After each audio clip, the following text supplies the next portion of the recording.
Okay, y'all. I am trying space attempt number 4. We are trying space attempt number 4. It seems like Twitter kicked us off a second ago.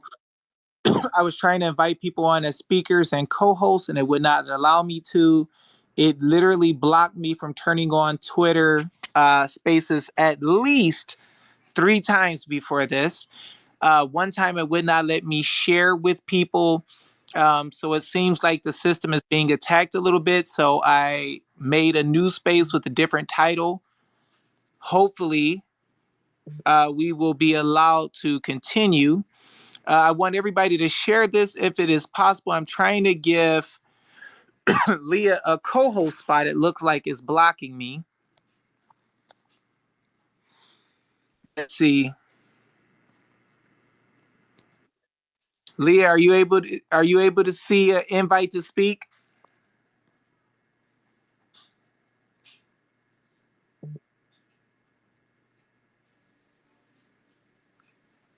We are trying to get a mic to. Oh wait, let me see. Did anybody get a co-host invite? I don't know if I did. I thought I saw you send something to me, but I didn't get it in time. See if perfect. So you're a co-host now, Leah? Looks like she's just a speaker. Okay. Pilsner's the co-host. Okay. So it takes a while to take, so just give it a few seconds and wait for the button to show up, co-host. Oh, got it. So here's what I want to do. I want to make sure that the co-host can see everybody who's in the space. Guys, I want you to share this space out. We are going to have an important discussion today.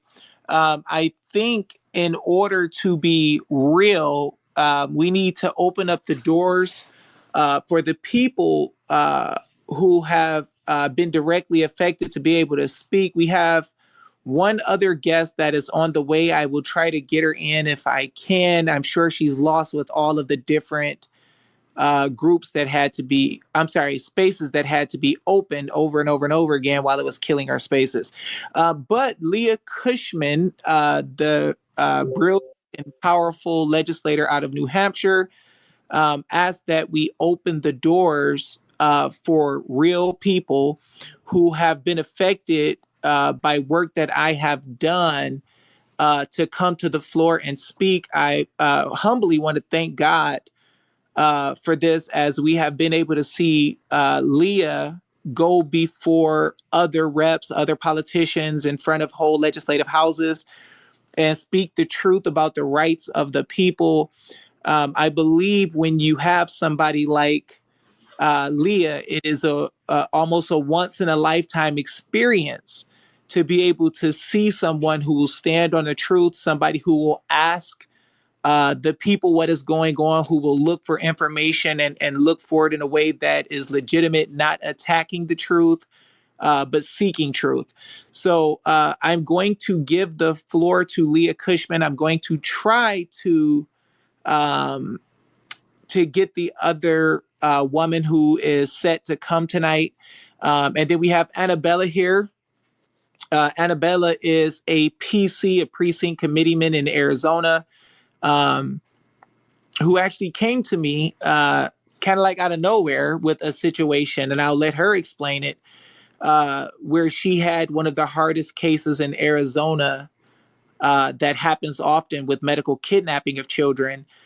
She was directly involved in a case and used my stuff in order to do what she's going to tell you in a second. So I'll let Leah Cushman have the floor, and I will try to reach out to the other young lady. Go ahead, Leah. Oh boy. I was hoping that you would be facilitating. I can do it. I just wanted to make sure I could. Okay. I don't have much to say unprompted. Don't worry, you're cool. Well, at least you're here to witness, and that'll be good. Yeah. So, Annabella, can you open up your mic? Yeah, Leah, can you leave yours open for a second so I can make sure you can hear? Can you guys hear me okay? Yes, ma'am. Okay, perfect. All right. So, Annabella, for Leah to be able to hear, can you tell when you first approached me Mm-hmm. about the situation with the child that was taken. Can you explain what happened? And did you know me? Were we connected at that time? Mm-hmm. Did we have any relationship? Yep, I got you, Dave. Hi, Leah. It's good to meet you virtually. Yeah. I've heard a lot about you because I follow Dave now. Um, but back in 2020, I started to get involved in the political scene. Actually, the Lord just randomly woke me up one morning and said, Annabella, I need you to go and meet your elected officials. And it was truly a call from God because I was completely in the dark about anything political. Um, I knew who the president of the United States was at the time, and that's literally about as far as it goes in regard to my political government knowledge. I'm a mom of 5 kids and a small business owner, and so in delving into the world of activism and trying to understand, why our government has such a impact on our lives, especially now. I got involved with a group and became very close friends with a partner activist. And in scrolling Facebook one day, we were contacted by a friend, a best friend of a lady who had just been admitted to St. Joe's Hospital, which is downtown Phoenix. And our understanding of the situation was that the mother, had an infant that was pre diagnosed with some possible heart condition, but they weren't exactly sure if that was going to be the case until the child was actually born. So they had some NICU pediatricians on site just to be sure that the baby would be okay at the time of birth. She did ultimately give birth, and they took the child to NICU. And as a precautionary measure, because again, it was 2020, they said, oops, we forgot to give you mom and dad a COVID swab test. We need to do that just to follow protocol. And upon doing that, the results came back at the hospital that the mother was positive for COVID. And then things drastically changed from that point. The infant the parents were being told was being held in NICU, being observed, and maybe about after 4 hours of consistently asking if the baby was okay, that sort of thing, the nurse told the parents that the child was actually being transported to the pediatrics hospital, which is Phoenix Children's Hospital here in Arizona. And it was not because the child had any kind of heart condition, cardiac, any kind of issues at all. The child was actually fine. It was because they had a mandated hospital policy that if the parent were COVID positive, that they would be in quarantine, the child away from the parent for a 2-week period. And so they transported the child without the parent's consent. At which point, the mother immediately discharged herself. She didn't believe the results. She said that she wasn't feeling symptomatic at all. So she went to 2 different sites. And at the time, I don't know what it was like in New Hampshire, but for here, they had, several outside clinics that were open in parking lots, school parking lots and that sort of thing. And so she went to 2 separate locations, and both of her COVID tests at both locations came out negative. And then that's when my close friend and I got involved. We were contacted because we had made strong connections with elected officials that were in office at the time, as well as, potential candidates and higher people more experienced in the world of activism, and asking them for help. And we contacted, I think, 3 different legislators, in which, 2 never called us back. And then 1 just said, there's really nothing that we can do to help you. So she gave birth, I think, at 2 or 3 o'clock in the afternoon. The day went on by. And so maybe 7 or 8 o'clock, maybe even, 9 o'clock, we're calling all the legislators. Nobody's willing to help. They're telling us not that they can't help us. We had another activist that said, you cannot do nothing. Do not do anything. Phoenix Children's Hospital is a hospital that no one will fight against. They're literally not, not who you want to get into this kind of battle with. My best friend and I, in those 6 to 8 hours, we were able to collect about $15,000 to hire an attorney to contact Phoenix Children's Hospital to release the child to the parents, saying that it was unconstitutional, that they didn't have the right, they didn't have parental consent, so on and so forth. No attorney that we contacted would take our case.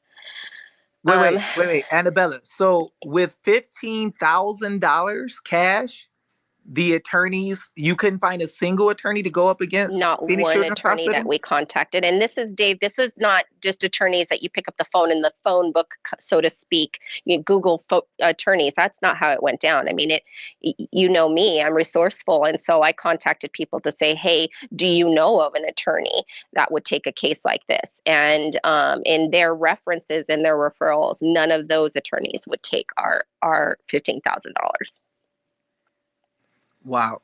Okay, so guys, I want you to see when bad actors in government are doing wrong, just like the election situations, when you are looking for people to take the cases, there often becomes an issue where the attorneys all together silently agree not to take cases that will go against the monster that's harming the people. So when you try to get the doors open for attorneys for any amount of money to return the kids, they often will not step up. But go ahead, Annabella.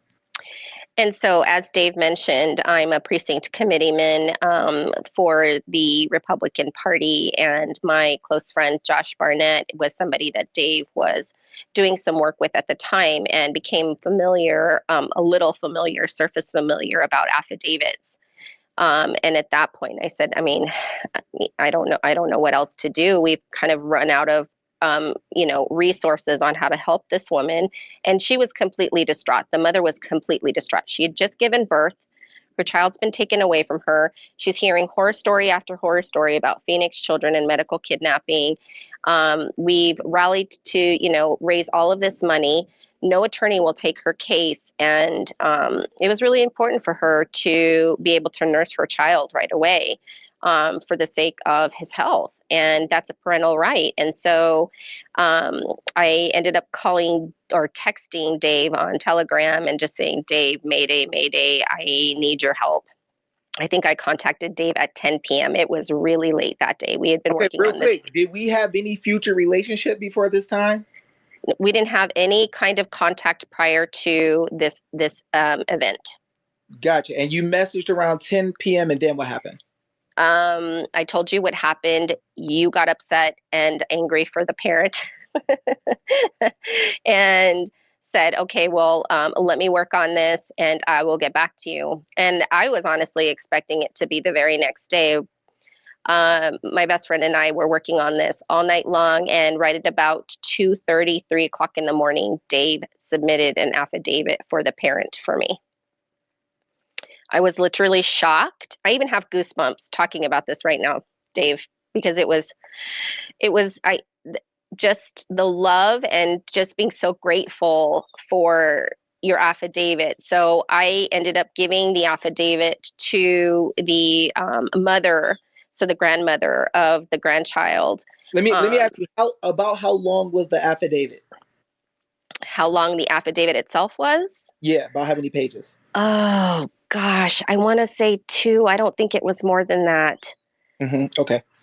So I think it was 2 pages long, and I read it, and it was just a bunch of, you have no right to do any of these things because of this maxim and that constitutional article and all of this like legal stuff that I was really, really new to. So I sent that to the grandmother and didn't hear anything for a couple of days, except that there was a post on Facebook following up that said that the child was then with the mother. Okay, so Phoenix Children's Hospital is known for medical kidnap in Arizona. There's a woman named Marlena who had her kid taken, and that's Yeah. what that makes me mad. Yeah. For the parents is because Doug Ducey, the attorney, I'm sorry, the governor, he actually he was on the board of TGen that actually does the studies Right. on the kids. Right. And I don't know if I knew this at the time, and I don't know that I ever even mentioned this to you, Dave, but my son deals with autism. And at the very beginning of his diagnosis, all the parents of autistic kids said, do not, for any reason at all, take your child to Phoenix Children's Hospital, ever. Wow. So let me ask you. So you went to different politicians too. You had another person who was proclaimed like advocate for children, and none of them were able to help you. She actually warned us. She said, do not even do anything about this. Just basically abandon this project, abandon helping these parents, because you'll actually, put a target on your back, and you don't want Phoenix Children's coming after you. Okay, so you turned in the affidavit to the family. Family got that done. You did you wanted to set somebody up to get it notarized. They already had a notary. Yes. And then within a day or two, the kid is already back in her arms. Exactly. Gotcha. But everybody who you talked to said, leave it alone, right? Yes. They said, don't even go near this. This is dangerous. Okay. So you were involved with the CPS case. And Leah, I just want you to hear this because her good friend, Josh Barnett, is actually one who had his business shut down during COVID. Is that true, Annabella? Yeah, that's definitely true.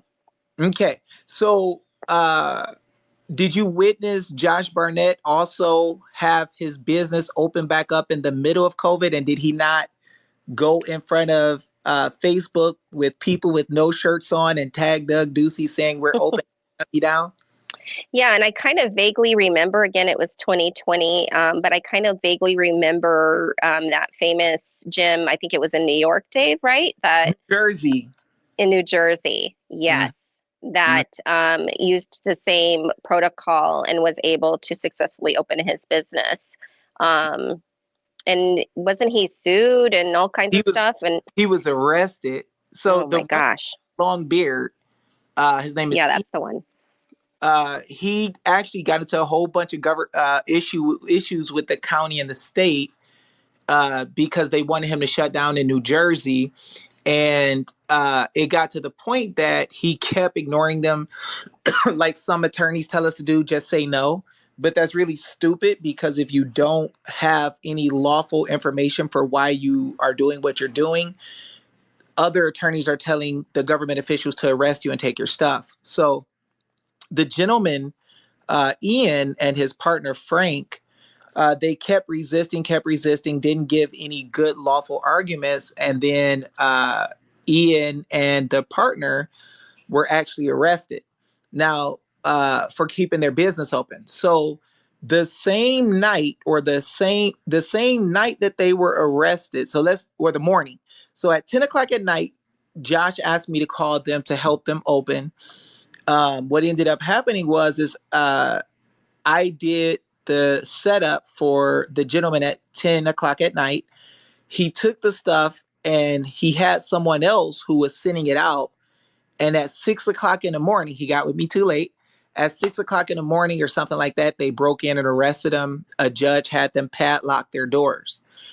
In the meantime, I had the PMA created. He mailed it to the judge. By the end of that day or early the next day, the judge knew that he was set up as a PMA. He then, after he was set up as a PMA, went on Tucker Carlson, and actually showed openly that he was functioning in a different way, and that he was going to kick the doors down and start working out from then on. Now, he already got arrested, so the judge wasn't afraid to arrest him, but he opened up a PMA The judge got the information. Everybody else got the information. He went on Tucker, kicked the door in, and started working out, and never again would the government arrest Ian.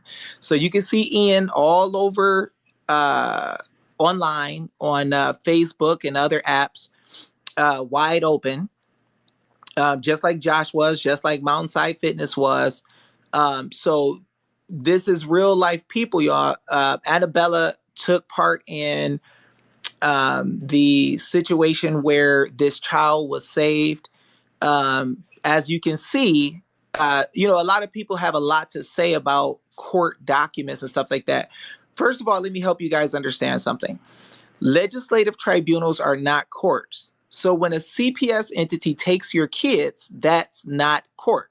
They never give you a order called a warrant. I'm sorry, they never give you a warrant to take your kid in Arizona. So then why would they give you a judicial document to give the kid back? That doesn't make sense. And we got to understand that Annabella just told you guys what was in the document. She said that there was maxims in the document, constitutional things in the document, telling the government officials that they are breaking the law. So you guys got to understand. She used the document telling that they broke the law. So, guys, if you give someone who's not a lawful judge a document telling them all the ways you're breaking the law, how would it make any sense that they find out that you caught them breaking the law and they're going to write something on paper saying, hey, thank you for giving us this affidavit showing us how much of the law we were breaking.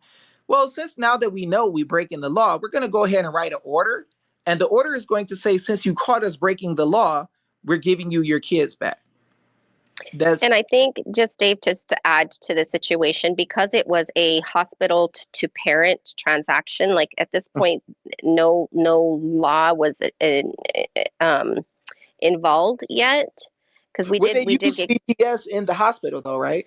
well, I think they gave the documents to the hospital administration, and the hospital administration Yep. took it to their legal Yep. counsel. Yep. And that's when the legal counsel gave the order to release the child. Yeah, see, CPS in Phoenix Children's Hospital has an Work office. hand in hand. Yeah. In the hospital, they have an office. Wow, that's crazy. Yeah, so they have in-house staff. So what they do is when Phoenix Children's Hospital gets a fee for the children they refer, plus any child that's in their care, when they take them, now the hospital can do surgeries on the child and the parents have to pay for it. So what happens is they often will want to do some type of study, or they'll want to allow TGN to get involved. So they'll take the child and then they'll say, well, look, now the child is in the custody of the state, therefore we can now we can do surgeries on your kid, we can make medical decisions, etc. So that's the benefit, part of the benefit that's attained from that relationship. CPS has a contract with the hospital. CPS has a contract with the police. So when they go and pick up a child, they have what is called a officer assist, and there is funds that is paid to each part of the process. So I want you guys to understand and think about that. Now, we got one other person who's supposed to come, and we're having a little bit of trouble because we had like 4 or 5 spaces. Oh, we're on attempt number 4. Sorry, we got 4 spaces that we've done, and I think she got lost in all the back and forth. So I'm going to see if we can get her in here too. I'll send her the link again to Dave in Telegram. Yeah, is she able to see it? Because her story was a really, really, really deep story in the Midwest. Let me see. All right, I'm going to try to see if I can reach out to her again.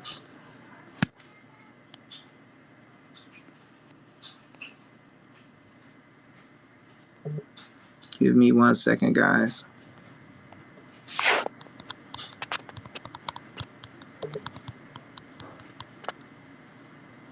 So it looks like Twitter might be doing something. Leah is trying to tag her and is saying that the tag is being removed. Yeah, I messaged her directly, so maybe that'll help. Yeah.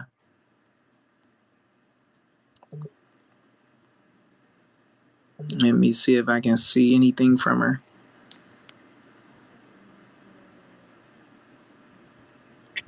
Hey, Dave, I can attest to what you just said about DHS or CPS, depending on what state you're in. They work the same way. What did When you I see? was at the, when I was at the sheriff's department, I had a good friend of mine. Her name's Kristen. She was an investigator, and she was the basically liaison with CPS.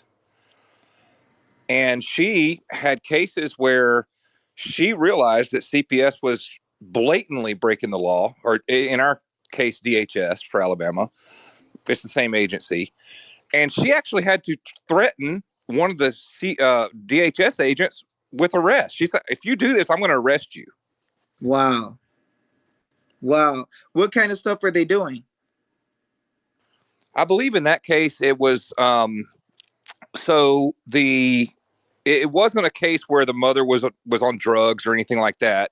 It was where the child got sick. And I mean, this was back in 2019 or so, 2018.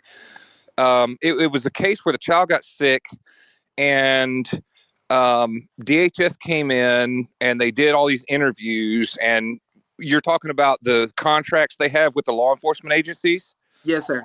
So we had the same contract. Wait. What? Yeah, we had the same contract. That sheriff's department, if it happened in the county outside of the city limits, we had the contract. Ah, okay. So Kristen, this friend of mine who has morals and ethics and, knows what's right and wrong, and, she went through the process and she did the interviews and everything else. And she said, look, there's nothing here to justify taking this child. And DHS went forward with the process to try to go through the quote family courts, the administrative tribunals. And she told the girl, she said, hey, I know what you're doing. And if you go through with it, I'm going to arrest you. And they dropped it. Wow. Now, see, that's deep because that's what, similar to what happened in my situation. The officer involved in the case, seeing that my daughter through marriage was lying and that there was multiple different testimonies. And the officer wrote in the report that the child was incredible, meaning lying about what she said, had multiple story, inconsistent stuff. So what ended up happening was the DCS tribunal literally saw me, talked to me. The kids were with me for 30 days straight. Then they came back. They went to the administrative tribunal to ask them if it was okay to take the kids. So they waited 30 days and then they came back saying, oh, yeah, we got to take your kids. No emergency, no evidence, no proof of anything. And even as a matter of fact, they knew that everything was a lie, but they went behind closed doors and come to find out what they got was called a pickup order. It's not even a warrant. Didn't know that at the time. But yes, it's a deep situation because the police officers kind of come and stand in force when really they're just supposed to keep the peace as the CPS worker takes them. They're to keep the peace to make sure there's no drama. But if there's no reason to take the child, they're not supposed to. But it's deep that you know about that, about the contract that they have in order to have officers assist them.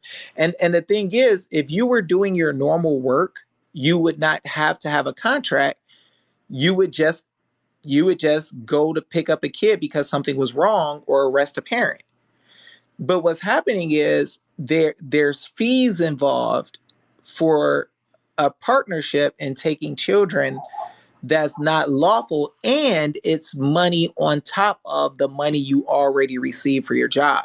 So if a judge was acting in his normal capacity, a judge would have pay for his salary. But what happens is, if you look in Title 42, 674 Payment to States, you'll find that the whole court, the whole neglect and abuse court, is in partnership with the executive branch program and the CPS agency. So when it comes to having an independent tribunal, somebody to look and say, hey, I'm just doing my job. I'm not getting paid for this. You got CPS workers working that get profit off of the number of children in the system. You have psychologists who get the same, they have a contract where they get the same amount of money for every kid that they say has an issue. So in order to keep your job, you have to say that there's a problem or there's not enough cases for everybody to make money. Um, so when you look at it all together, it doesn't make sense. You see, so Well, in this case, the balance of power, so to speak, or the checks and balances worked. But in so many cases, it just doesn't because everybody goes along with the program. yeah, But this investigator had morals and did her homework, and she was going to hit her. She was going to hit that DHS agent with kidnapping, deprivation of rights under color of law, and there was one other charge. I don't know what it was, but those two were the big ones. yeah. See, that's the thing is that it would be nice if there were enough officers who understand exactly what's happening. And praise God, if it was a sheriff's officer, praise God, because a lot of times the sheriffs will understand more than your average officer. You see what I'm saying? So when you think about it, when you just have attorneys telling people, hey, you could take the kid, it's okay, it's all fine, it's really dirty because there's really a situation where your average police officer doesn't have any understanding about the constitutions. But while we wait for the other lady who's coming, so you were a sheriff's deputy, right, Mr. Young? Yeah, 23 years. Okay. 23 or 24. I'm not sure exactly. So while we're waiting, we do have Leah Cushman here. She is a legislator from New Hampshire. She has been taking a lot of action in trying to get the government, and she's been influential actually with this with multiple states, but with getting the government to go back to the law the way that it was written and to be there to help the people, not attack the people. So she's doing some heavy and amazing work with that. She's worked with some powerful people like Chris Noyes and his family and his team in New Hampshire. They even opened up a committee in order to investigate the wrongs of CPS. So there is some heavy stuff that they've done. But you, as a sheriff's officer, you have used the process that we have too, right? Yeah, I'm sorry I haven't kept up. I have kept up somewhat with Leah and what she's done, and great on her for that. My daughter broke her hip in a soccer game a few weeks ago, so we've been dealing with that. Ouch. But anyhow, yeah, it's pretty rough.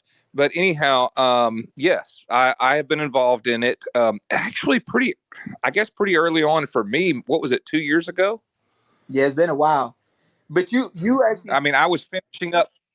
Actually, more than that, because I was starting to study with you when I was still wrapping up my sheriff's office yeah, career. you're still working. Yeah, I was. So, and I had questions about, I think it was a traffic stop. Your auditory memory probably remembers it better than mine. You know? Yeah. But The thing that one of the things that hit me the most was the work you did over guns, over the licensing of people. yeah, that was probably 6 months after, Yeah. 5 or 6 months after, into, studying what you do and trying to put it into action. And, Hold on, basically Mr. I Young, learned, can you tell yeah. Leah your full name and what state you're in and who you worked as a sheriff for, just so she knows you're a real person? Because a lot of times people are Limestone County, Alabama. yeah, a lot of times I'm sorry, people Dave. are fake accounts on Twitter and they won't tell who they are or show a face or anything like that. But I wanted her to know that you're a real person that worked as a sheriff's deputy, so she can verify everything too. But can you tell her Sure. what you did with when you found out about the law of the guns, weapons being constitutional for the people? I'll go back and give you some identity that you can check on and verify. Stephen Young is my name. All you have to do is look up on Twitter the Alabama meth squirrel. I wrote that press release and I talked to all the media about it, and you'll find videos of me and you can see my face. Perfect, perfect. And can you let her know, or let everybody know, it's good for everybody to hear what you did with the whole situation of weapons and the rights of the people in Alabama? Sure. So I, after studying for a few months,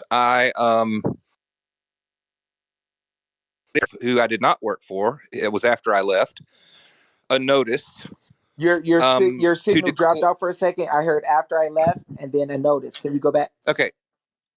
After I left, I decided to send our new sheriff a notice, not the one I worked for, but a new one, asking him to clarify, basically, where he had the authority, or any governing agency had the authority to require pistol carry permits for concealed carry. Now, these agencies were making, our agency, I don't know of others, but ours was making $700 and something thousand a year on these carry permits. So it behooved them to keep that going, right? So I got together with a group of, I think it was 32 or 33. I don't remember exactly. Guys, people in our community to send this notice together to the sheriff. And within 2 weeks, I sent you the video. He posted a video. The sheriff posted a video saying there should not be a requirement. It is constitutional. It's unconstitutional to have a requirement to get a permit to carry concealed. And after that, we went to like 5 or 6 other sheriffs in other counties with other people from those counties. And, they did the same thing. And then within a few months, when the legislative session came into play, it went before the legislature and they got notices. And so within, I'd say 5 months total, the whole state became concealed carry state. In other words, you don't have to have a license to conceal carry. Gotcha. So, and the system that you use, the notices and the such, were based on the system that I teach? Oh, it was totally. I used a template. I don't know if you remember this. You probably do. I used a template. I used one of your notices to the state of Texas. Oh my. Or a sheriff in Texas. I'm not sure which. But I took that as a template. I actually wrote out a, people don't do this much anymore, but I wrote out a, like not a diagram, but a outline. I outlined that template. I looked up the rights. I used the same ones, including some from here. And so I put it together and I brought it before these local people that these 30 something people I was dealing with, and said, hey, let's send this. And we sent it. Wow, that's huge. That's super huge. That's a blessing to hear because, at times people will say, oh, yeah, well, there's no way that things can work unless you do it this way. So, Mr. Young, can you tell me, do you have a court order saying that you have the right to tell your sheriff officers what the law is and that the court said it was okay for you to teach them and for guys to have guns after that?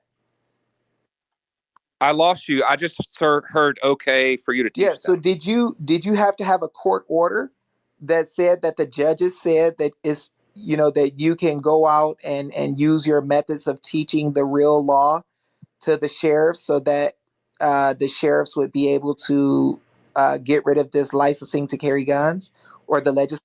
No, we instructed our servants directly. Oh wow. Why do you need a middleman when you can instruct them directly? I was just wondering because a lot of the attorneys say that for everything you do, you got to have a court order. So I was just wondering. I was just wondering because you, as a sheriff's deputy, first of all, as a sheriff's deputy, I'm sure you heard of people talk about sovereign citizens and all that stuff. So you wouldn't, Oh, I studied on sovereign citizens. That's a bunch of bull. yeah, so you wouldn't likely be doing any process of anybody called a sovereign citizen. But you can do it. No, I mean the sovereign citizens go through the same system that the lawyers do. Super deep. That's super deep. Yeah, because the thing that I'm seeing is that lawyers will tell you that you can't talk to your legislative officers, you can't talk to your police officers, your sheriff's officers, which sheriff's officers are the appropriate ones who should be handling things like this. But they're more subversive than that. They won't come out and tell you that directly, but that's what they're yeah, doing. it's kind of crazy because when you have witnesses who, for instance, somebody who's been a real sheriff's deputy, somebody who's put their life on the line to go out and help people, somebody who would have died for the oath they take, to come out and say that you use the process that attorneys don't tell us about, but you've had success and you can read about it. We all read about it when your state made that huge change, and you told us about some of the things in the beginning. You told us about the first sheriff making the change, so we were able to witness it. But I didn't see anywhere where you had to, make pleadings to the court or say to the court something like, "If it please the court, can we stand on our rights?" So I just had to check. No, absolutely. And I'll give you some more inside baseball. You may not know this, but in our area, I've noticed a trend that's really interesting. And that is mostly like city police officers, not so much sheriff's officers, because they tend to understand a little bit better. But city police officers tend to go on and become attorneys. What? Oh, yes. Wow. That's a big thing. Wow. I didn't know that. I had. Yes. Police officers love to go to law school and become attorneys. That's super deep. Interesting that he says Because that the because I've money. noticed that about some officers around here too. It's about the money. Wait, you seen this too, Leah? Yep. That's super deep. Investigators that later became attorneys. Wow. Here in Athens, Alabama, we have had 3 in my short time here, 7 years here, 13 years 13 years sheriffs in Louisiana, and 6 more as state parks. 3 here in 7 years. Athens police officers became attorneys. Yes, yeah. I never even had an idea that happens, but it's kind of deep though, because the officers, often not knowing the law, has a certain attitude about people who stand up for the law. And then we're seeing attorneys that are highly aggressive, that are upset about the people knowing the law or speaking the law. We did have a couple. Kind of makes a little sense, Yeah, it's doesn't it? kind of deep, super deep. Super, super deep. You know what? I'm gonna have to ask someone, because I think I remember an attorney who was kind of aggressive, telling how he was an officer before too. I think I gotta check and see. But Oh, there was one. I was there. oh, okay, because it might make some sense now how things are going a certain way with demanding that he be answered or he be acknowledged or whatever, and follow his stuff or his rules. And I'm like, oh, okay, that's not gonna happen. But but I got you. But thank you for that, Mr. Young. We had Angry Pop with the hand up, and then Chris will be next. Go ahead, Angry Pop. Yeah, I'll just back up what Steve was talking about. Over here in Alabama, we were hitting them with notices up here in Jackson and DeKalb County as well, educating our sheriffs and our legislators, some of which still call me fairly regular whenever some of these questions come up with regards to the Constitution, and a direct phone call to the governor, making her aware that these notices was coming before her from our legislative body in advance. And I whenever can't she hear the received speaker. when she received her notice, uh, it was she was given 14 days to announce the rights of constitutional carry in the state of Alabama, which she did do. that basically nullified any attempts by the ATF to exert authority beyond their station as a commerce regulating agency. Wow. So Now that's deep too. Let me ask you. So you said you got government officials that call you and talk to you? absolutely, yes, sir. Wow. From multiple states as well. That's So that's that's not normal. I hear that government officials don't talk to the people. they probably don't talk to Can everybody. anybody hear Angry Pop? I can hear him. You might have to go back out and come back in, Steve. Thanks.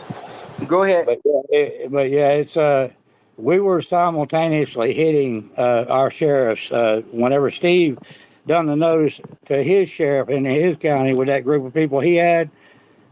I had already been in discussion with our sheriff regarding the ATF trying to threaten the state of Alabama with authority beyond their agency charter. So basically drew it to his attention and showed him in the Constitution of both the state of Alabama and the United States Constitution where they don't have that right to infringe, and any adjustment in a law under color of law is an infringement against your right.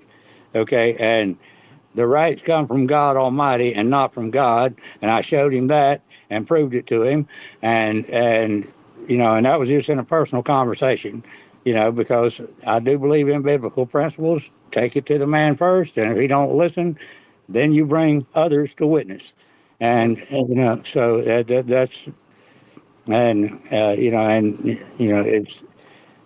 I'm just for y'all that don't know, I've been in this fight since way back in 1990. Whenever I got caught up in one of the original cases when Janet Reno passed her law that allowed for a complete abrogation of our constitutions whenever they created the child court system and all of that crap. I was way back at the beginning, and you could look it up, and that case is still closed because I beat them in a trial with a jury trial at that time, Mm-hmm. and I exercised my constitutional rights way back in 1990 and the federal rules of court procedures against the state ruling that they could do that, and while they were trying to infringe upon the people's rights. But I didn't let them get away with it, and I was acquitted in trial. And but it's still there on my record as an arrest, and they even publicized it out there to try to discredit me, which they succeeded in doing for near 20 years.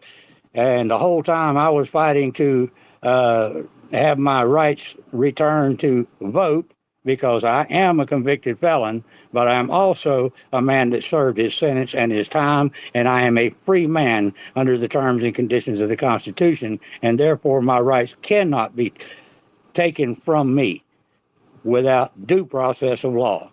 And thanks to Brother David coming in and showing me some little tidbits that I had never even heard of before, such as the maxims of law and the two treatises of government by John Locke. And Lord have mercy, all the years of study began to pay off massively because it all made perfect sense how they unlawfully are interfering in the people's business with their representatives under color of law, and they have abrogated our constitutions through the creation of agency, and even had the audacity, so that we have come to understand, to create under color of law a fourth branch of government that I don't think any American has ever voted for.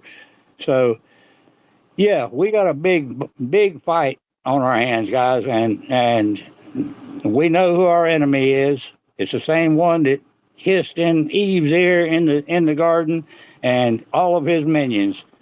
And so it's still the same lie being repeated, just using different terminologies and different words, and that's how they've made us ignorant of our rights and our authority under our Constitution, as Brother David so graciously shared with us. So I'll stop there before I Hey, get on rant. And by the way, guys, I appreciate all the prayers. We did get a good report today. My wife's test, her tumors are nearly half the size they were. They're just slightly over half the size that they were in January when she was first diagnosed. So, the treatments are working and the prayers are working miracles. I have no doubt about that. So I appreciate all the prayers, guys, and just want to let you guys know. And so we had a pretty good visit today, but her next round of treatment started today, so she's a little down, but she'll get better. And I'm just keeping the faith and praying every day, guys. And I appreciate all y'all's prayers and support. amen, amen. Thank you for those words, Angry Pop. We're getting ready to take someone else, but I gotta show some love real quick. Guys, I got a special place in my heart for people who stand for the truth and who bring the fire. Sometimes God allows for very tough people uh, to end up in situations with CPS that's unlawful, that hurt. But then you see these people still able to smile, still able to fight, still standing and working to help other people at the same time that they're in their pain. So we got one person here that's kind of like famous in the CPS world for being a good fighter. Her name is Danielle Holmes. She's actually in the audience. She didn't ask me to say anything, but I do want to praise God for having her here. She is a known and strong fighter in the movement. And I want to just thank God for having her here. I want to welcome you, dear ma'am. And then there is also someone here who had it on their page, and it was kind of beautiful to see because this doesn't happen often. But there's a woman named Sylvia, I think is BG, who the pin post on her account says, according to the FBI stats, 88% of sex trafficking victims come from foster care, from foster system. She asked the question, why is that? Sylvia Beachy, former foster care worker, tells how trafficking occurs through the foster care system. Now, I ain't never seen an ex foster care system person dropping fire like that, but I saw her at the bottom of the page next to Danielle, and I thought maybe I should look. And I seen that on her page. So I want to slow down and thank her for the work she does because this is a very important situation. I want to thank Danielle for being here. And I want to give God the praise because there's some evil things happening in this nation, and we open the space for one thing, but it's amazing to see when other powerful people come together. And this all started because Leah Cushman wanted to see some evidence of real cases won for people in CPS. So I also want to thank Leah for slowing down and taking time enough to care for the people in order to see if there's any truth in anything working for the people outside of what we're seeing in a system that's destroying people. But with that being said, Chris, the mic is yours. Good afternoon, everybody. First of all, thank you to Leah for inviting me, giving me a chance to share my voice. And then to Danielle and Sylvia, those are my girls. The Rescue the Fosters team is amazing. They've been helping me with this fight this entire time. And I guess I'll go on to tell a little bit about my story. So my child was taken by DCF back in 2018. She was taken because of domestic assault from her mother and her boyfriend. Had absolutely nothing to do with me. I'm just the father of the child. So I went, as soon as I found out it happened, I went to DCF and to try to get custody of her. And DCF, instead of following the law and following everything that's decent, they decided to come after me tooth and nail. They've come out with 4 or 5 different reports, completely false, like saying that I have drug charges, that I have this, that I have that, all complete false accusations. Um, so we started the trial, which I don't even know how that they could have me at a trial when I never had even an accusation of wrongdoing against my child.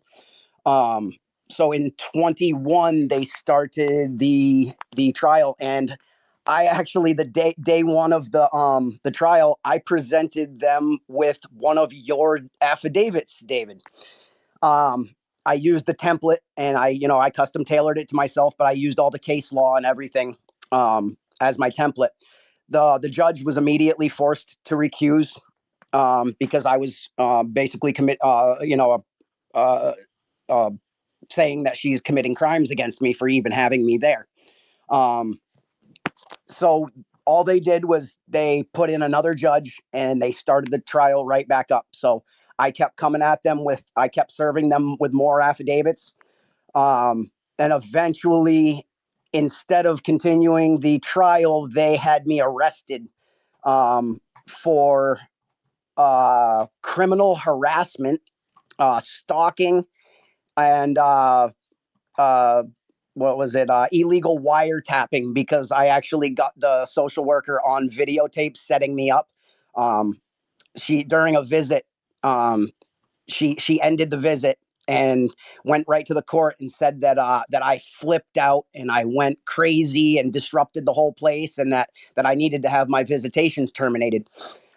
She And let actually me had ask a you real office. quick: when you served them with affidavits, did you give any to federal Congress or the Supreme Court or anything? I did not. All I did was I had them notarized, and I sent them certified mail to the judge, to the DCF worker, to the DCF supervisor, and the DCF attorney. So let me ask you now: what document did you turn in, or where did you get the document from? It was actually, I was working with Fran. I can't even remember her name. It's been so long, but Fran out of New York. Oh, so she has her own personal document that's different than the documents that I Well, use. this When you was say back case in law, 19 when you guys were still.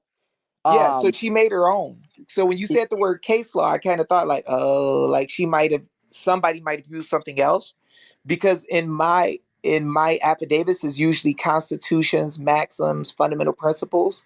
Oh yeah, well, that's what I'm saying. It was definitely your template. Um, I actually I have it here. I was trying to send it to Leah, but I'm not good with computers. I have it on a memory stick, but I can't figure out how to email it. It keeps saying unsuccessful, so I wasn't able to actually send it. But I do have the affidavit that you could check out if you'd like Let to. me ask you a question. Were you part of the group that sent affidavits to Lynn Johnson before Trump made his executive order? No, Okay. no, this was after Trump's executive order. The one that he said that all the lawyers had to follow constitutional law. No, the one where so we had a woman named Lynn Johnson who was the appointee for Trump, dealing with the trafficking council that was going around the nation. She came to a Cindy McCain trafficking meeting in Arizona, and we I do remember showed that. her, yeah, so we showed her the law in the Constitution, in the constitutions, and proved to them that they were trafficking by the law, um, at a Cindy McCain meeting live, Yep. and she literally yelled at the CPS head, and he quit within 29 days. And she was yelling, hey, we're not going to let him steal any kids anymore. We're going to get him. We're going to stop this, at the Well, event. So the FBI was there, all these guys. But that lady, though, is the one who we sent 2,000 affidavits to, that ended up turning around, and she got on Epic Times and told that CPS and their partners were trafficking. And then Nemec came out with a report about 88% of the kids from foster care, I'm sorry, from trafficking, that were found in trafficking, were actively in foster care or CPS at the time. But yeah, so all that was together. So I was just trying to see if you were around that time. But go ahead. Yeah, I was definitely around, but I don't think that I actually got involved. It was a pretty hectic time back then. Mhm. Um, but I don't even know where I was. So you were saying that they got you didn't tap, you were recording the lady oh possibly. yeah. She So said that you were recording her and moved your time. yep. So they were trying to terminate my visitations, and they actually had a police officer and they both testified under oath that I went crazy, I went wild. But then there was this little funny piece of evidence that I recorded the whole thing. And the recording shows 100% difference. It was she actually came in and started saying that she was going to have like some person come on the computer and the visit couldn't start. And all I said was, well, it wasn't you know told by the judge that this had to happen. My lawyer doesn't know anything about it, and we can go continue with my visitation as scheduled. And she got all in a tizzy, and then went off. So they're literally using law enforcement to come after me. They're asking right now for 4 years in the state penitentiary. Um, because I'm fighting for my daughter, because I want my daughter back, and I don't want them to continue committing tax fraud against the people of Massachusetts. And I accuse them of deprivation of rights under the color of law, and a criminal conspiracy to violate rights. And then I stated, I think it was at least 11 articles of the Constitution that they had violated in this case. So, but what I'm here to find out is what do I do? Because my lawyer, he wrote a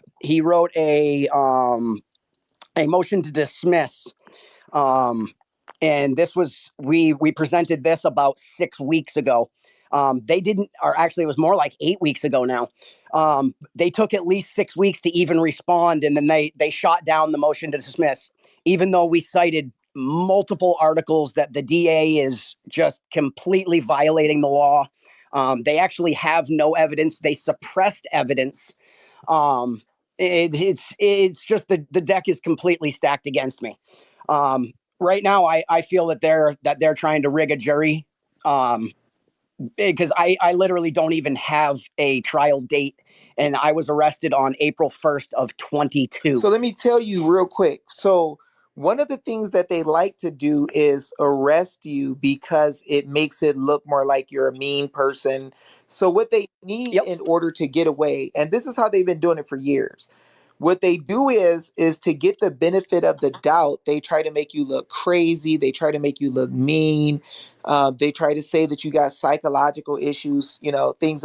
Well, they already terminated my parental rights. They actually continued the case without me Well, there.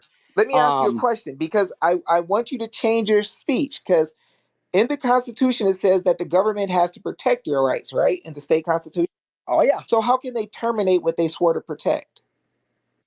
That's what I've been saying, and it's the whole time. It's like, I don't even have an accusation of wrongdoing against me. So They've just come up with this story that I'm the big bad wolf. I'm a Trump supporting QAnon terrorist, and I'm a white supremacist too. well, I'll tell you one thing that you have to do, and this is one of the hardest things for people fighting in CPS. You have to be able to divorce the pain you're going through your case, and the actual actions they do per se, with every single little thing they do wrong. And what you have to aim at is the lack of due process when it comes to what's really in the law, and how they're using a legislative tribunal to try to take your rights or take your kids. Well, when they've already finished the case. Like the CPS part, that's all over with. Well, now they're criminally trying to throw me in prison. The first thing you have to do, though, is you have to establish that there was wrong in the first place. And you don't, and where you messed up is you don't do it with CPS, the CPS attorney, the CPS worker, the CPS judge, because understand that those are private tribunals. So they make money off of the number of kids in the system, right? So when you just send a notice to them, they are a private tribunal, a private court. So they can literally say, "Oh, look, he's telling on us, but he's only talking to us. Let's strike everything from the record, act like it never existed, throw him in jail." Because what happens is if they realize that you are smart by yourself, the way to get rid of you is to put you in confinement by yourself. So when Yeah, that's what they're trying to do now. So what I did is I said, talking about your case out loud doesn't help you, because what happens is they'll just say you're just mad because they took your kids. They took your kids, right? So, and we got Heather McCoy here, who is another person who used the affidavit from us and won. I'm trying to give her a mic. If you guys can give Heather McCoy a mic, she's down near the bottom. We could do that. If we could do that, please do. Any of the co-hosts. So, guys, what you got to understand is that the way you have to deal with this CPS system is you have to teach the people who are around you, because what they do is they attack one by one, and then they try to discredit you one by one. So if you're the smartest guy, it's very easy to punish you by yourself. But if you deal with the issues and you teach the law and show everybody the law, it's easier for everybody to be protected. And I think this is where most people in the law world make a mistake. They gain a whole lot of knowledge, a whole lot of understanding. They could quote a whole bunch of stuff. But if you're by yourself, see, when I first started learning the law, I was by myself. There was nobody else who knew. So they thought, railroad them, run them over. But then 2 weeks after, somebody else used the law, the same law that I taught, and got her 9 kids back in the same state with the same judge, with the same guardian ad litem, and the same attorney. So their fear is not so much when one person knows they're wrong. Their fear is if everybody at the same time knows that they're breaking the law. Because then they don't get the benefit of the doubt anymore. Everybody realizes, holy crap, these guys are just stealing kids. And then since they no longer have the benefit of the doubt, hold on, let me see. Who else do I have a invite with for a co-host? I think Celestial. Can you see if you can get Heather McCoy a mic, please?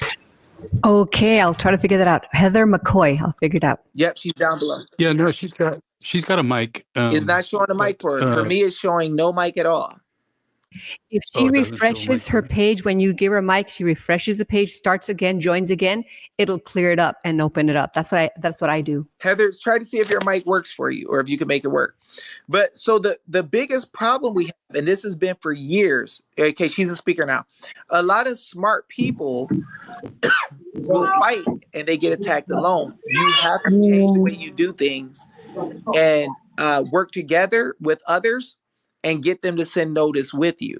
That makes a huge difference because they realize, oh, we're not just going to punish this guy and throw him up under the jail by himself. Everybody is watching and they know exactly what we're doing and they're quoting the law to us. So now if we break the law, we got to do it publicly. And that's why they use private courts where they say they could hide the information or screw up the record. So when you do any affidavit or any notice, you need to be sending it to the Supreme Court, federal Supreme Court. You need to send it to the federal legislature like Jim Jordan, Thomas Massey, those guys. And you need to show the law only, no specifics of your case, but tell the law in the sense that you know that the whole system is breaking the law. And when you do that, it puts you in a different place. And then those of us around here, there's thousands of us who've come together to write notice to government officials at one time. That's totally different. Like they've never seen that. And so if you look at the federal right now, they're responding to notice. Now, Leah invited you here, right? So you got to think about how this works. Chris, most people will say the government don't listen to you, right? But I can tell you that Leah personally talks to many different people like Chris and his son. Yeah, I got a call from her out of the blue today. Yeah, so when people tell you that don't believe that anything can happen for you or the legislature or government officials will never talk to you, you're a nobody or they don't have to, Leah Cushman herself is living proof that government officials will talk to you. Jason Gerhardt, Kelly Potenza, and many others, Nikki McCarter, they are living proof that you can talk to and deal with government officials. So you want to put everybody on notice, and the government officials can also do inquiry into the bad actors who's coming after you to see if they're following a lawful process. They can't be your attorney, but they can ask, hey, are you following this or that in the law? That's making a record. See, when you give them something, they could just hide it. Like when you put something in that private tribunal, it's gone now. Nobody knows where it is. Yep, that makes a lot of So sense. notice that they know this dude is smarter than a mother, but he's also dangerous to us. Let's get rid of him. So when you take it to the open now, everything they do to you, they have to sign their own warrant for their prosecution when they do it. Now should I write new affidavits? Yes, because I to can tell you your affidavits are most likely not right, because I know 100% for a fact that Fran made up her own document trying to make one like mine, and it had stuff that, It was well, what she gave me was a case out of Texas. yeah, that's not mine 100% for sure. Now, I'll tell you, she used my affidavit to win for a guy in Texas. Her ex-boyfriend told me. Texas, or it might have been another state. I think it was Texas though. They did get a victory for a guy. But she tried to make her own document that was different. So you should make affidavits that have the fundamental principles of law, constitution for the state, etc., and it's going to show they can't do what they did to you. All right, so I should join your group to get some help with that. Well, Huh? if you know Chris Noyes, Chris is a big time teacher and fighter. He has like a vast amount of knowledge. He's a beast. I don't know him. Well, Leah knows him, so you'll know him in a second.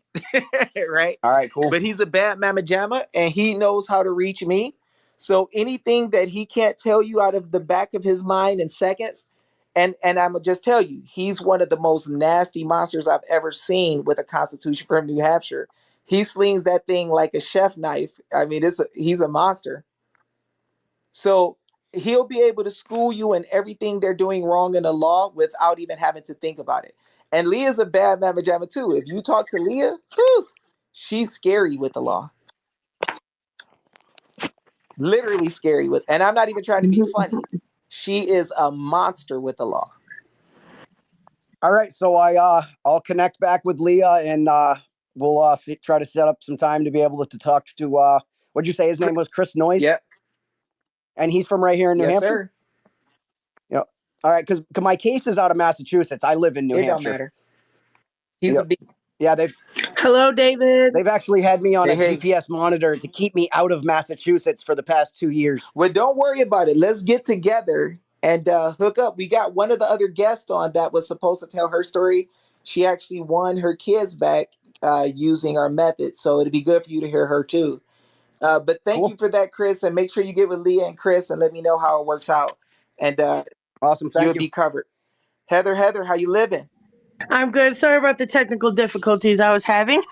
No problem. I had 3 spaces mess up. But we did want to get you on. We had Annabella speak earlier. Annabella told, as a precinct committeeman, how she used the affidavit with our process to help a lady get her kid back out of Phoenix Children's Hospital. But Heather, so you had a situation where you were fighting CPS, right? Yes, I did. Okay, and before you met me, or before you started doing anything with me, was it the case that the DCS agency or CPS agency told you that they were getting ready to cut off your time and take the kids away from you for more time or give you less time? So when I first met you, I was just like listening in the background, really wasn't paying enough attention, shall I say? Actually, I didn't even ask that. So thank you for correcting me. Yep. Where did you hear of me at? It's been almost 6 years, but it was on Facebook, and I don't know how we connected, but I got attacked a lot by several different people. They put me all over the news. They trashed me, and then this guy, what was his name? The one that kept on attacking me. Miko, the alternative media guy, yeah. the liar. Yes. So you had your kids taken. Yep. An alternative media guy was coming after you, attacking you. Yep. He had attorneys connected to him attacking you. and a Yes. whole bunch of troll accounts attacking you, all Yes. saying that they were going to do whatever they can to keep you from getting your kids back, right? Yep, I got mail in the mailbox. I had things done to my house, literally, and like they were far away from me, but they had connections reaching all over. But yeah, all this stuff was happening. So these people were threatening you and telling you you'll never see your kids again. So guys, I want y'all to understand, this is a guy who was working with a woman who was an attorney that helped Bill Clinton and them draft or put together the law. She helped write the law to take kids with ASFA, never explained to people that it wasn't lawful to take the kids, but she acted like they could. And then she was a CPS attorney who was working with the alternative media guy who was attacking all the parents who wanted to get their kids back. So she's speaking about the same gentleman who made fake articles about me. He was actively attacking her and smearing her and interfering to try to keep her from getting her kids back in her case. I want y'all to understand how serious this is. Attorneys from states outside of hers, alternative media guy, and other people were attacking her. All right, so go ahead. So they were attacking you. You seen me on Facebook.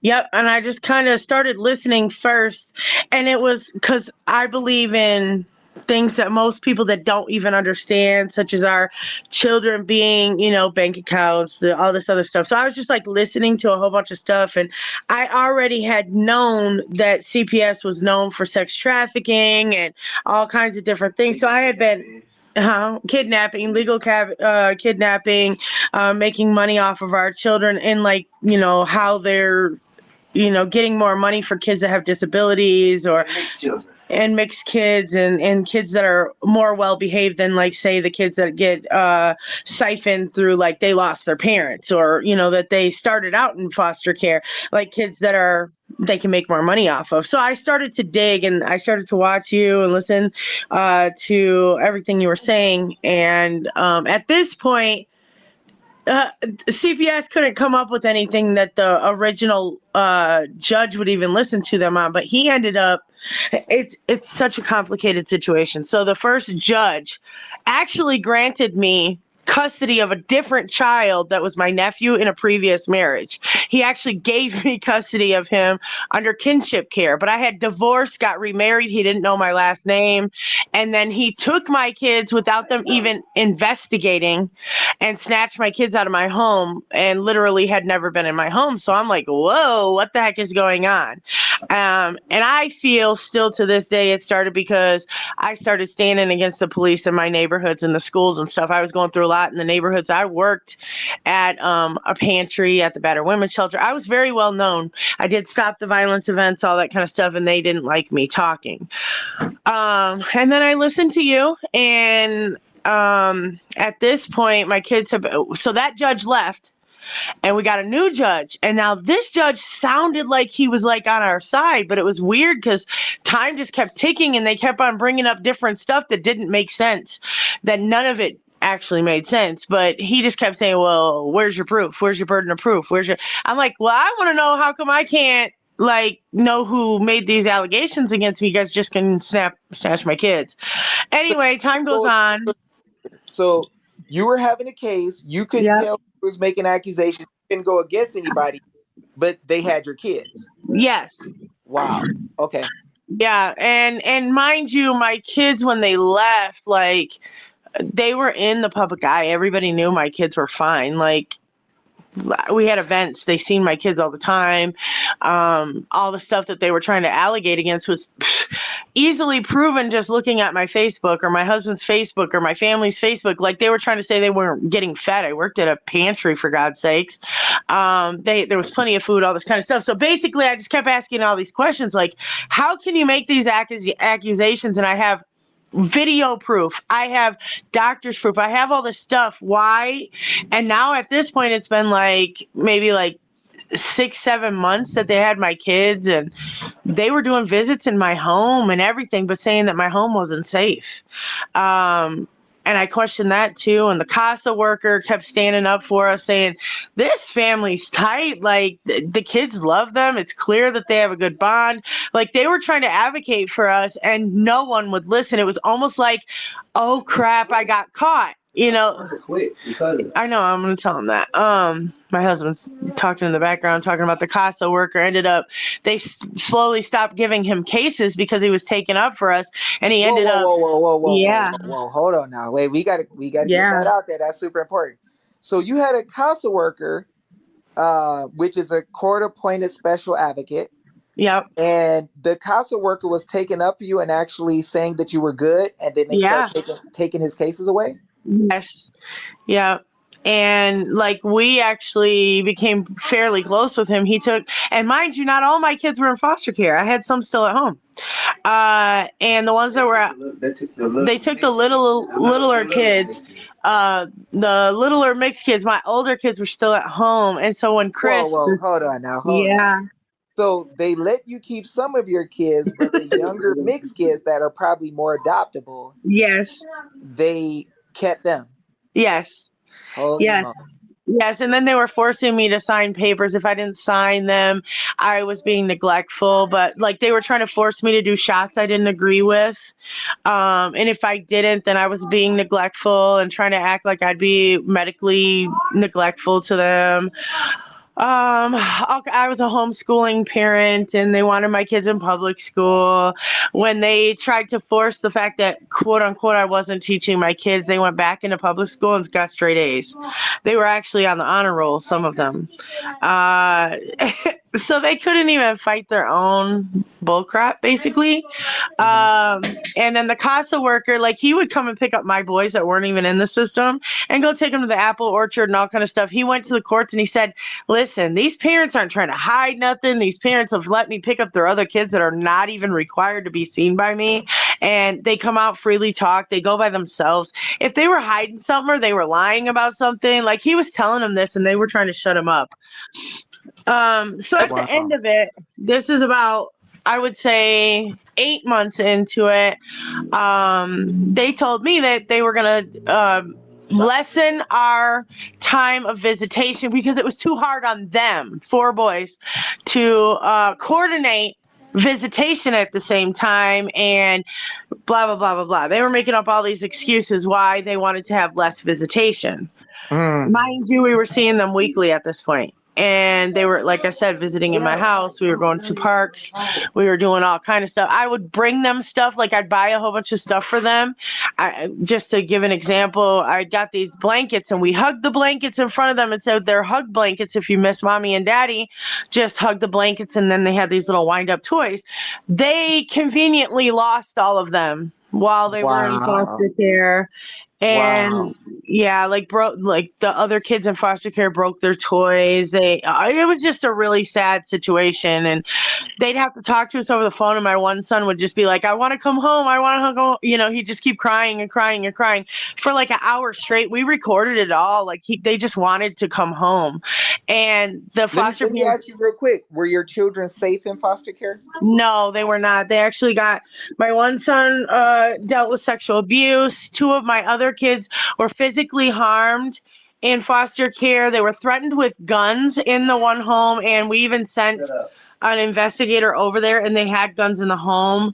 All kind of stuff. And then a little girl was left there when my kids finally did come home, and my kids kept on being concerned about her. Her name was Sophia.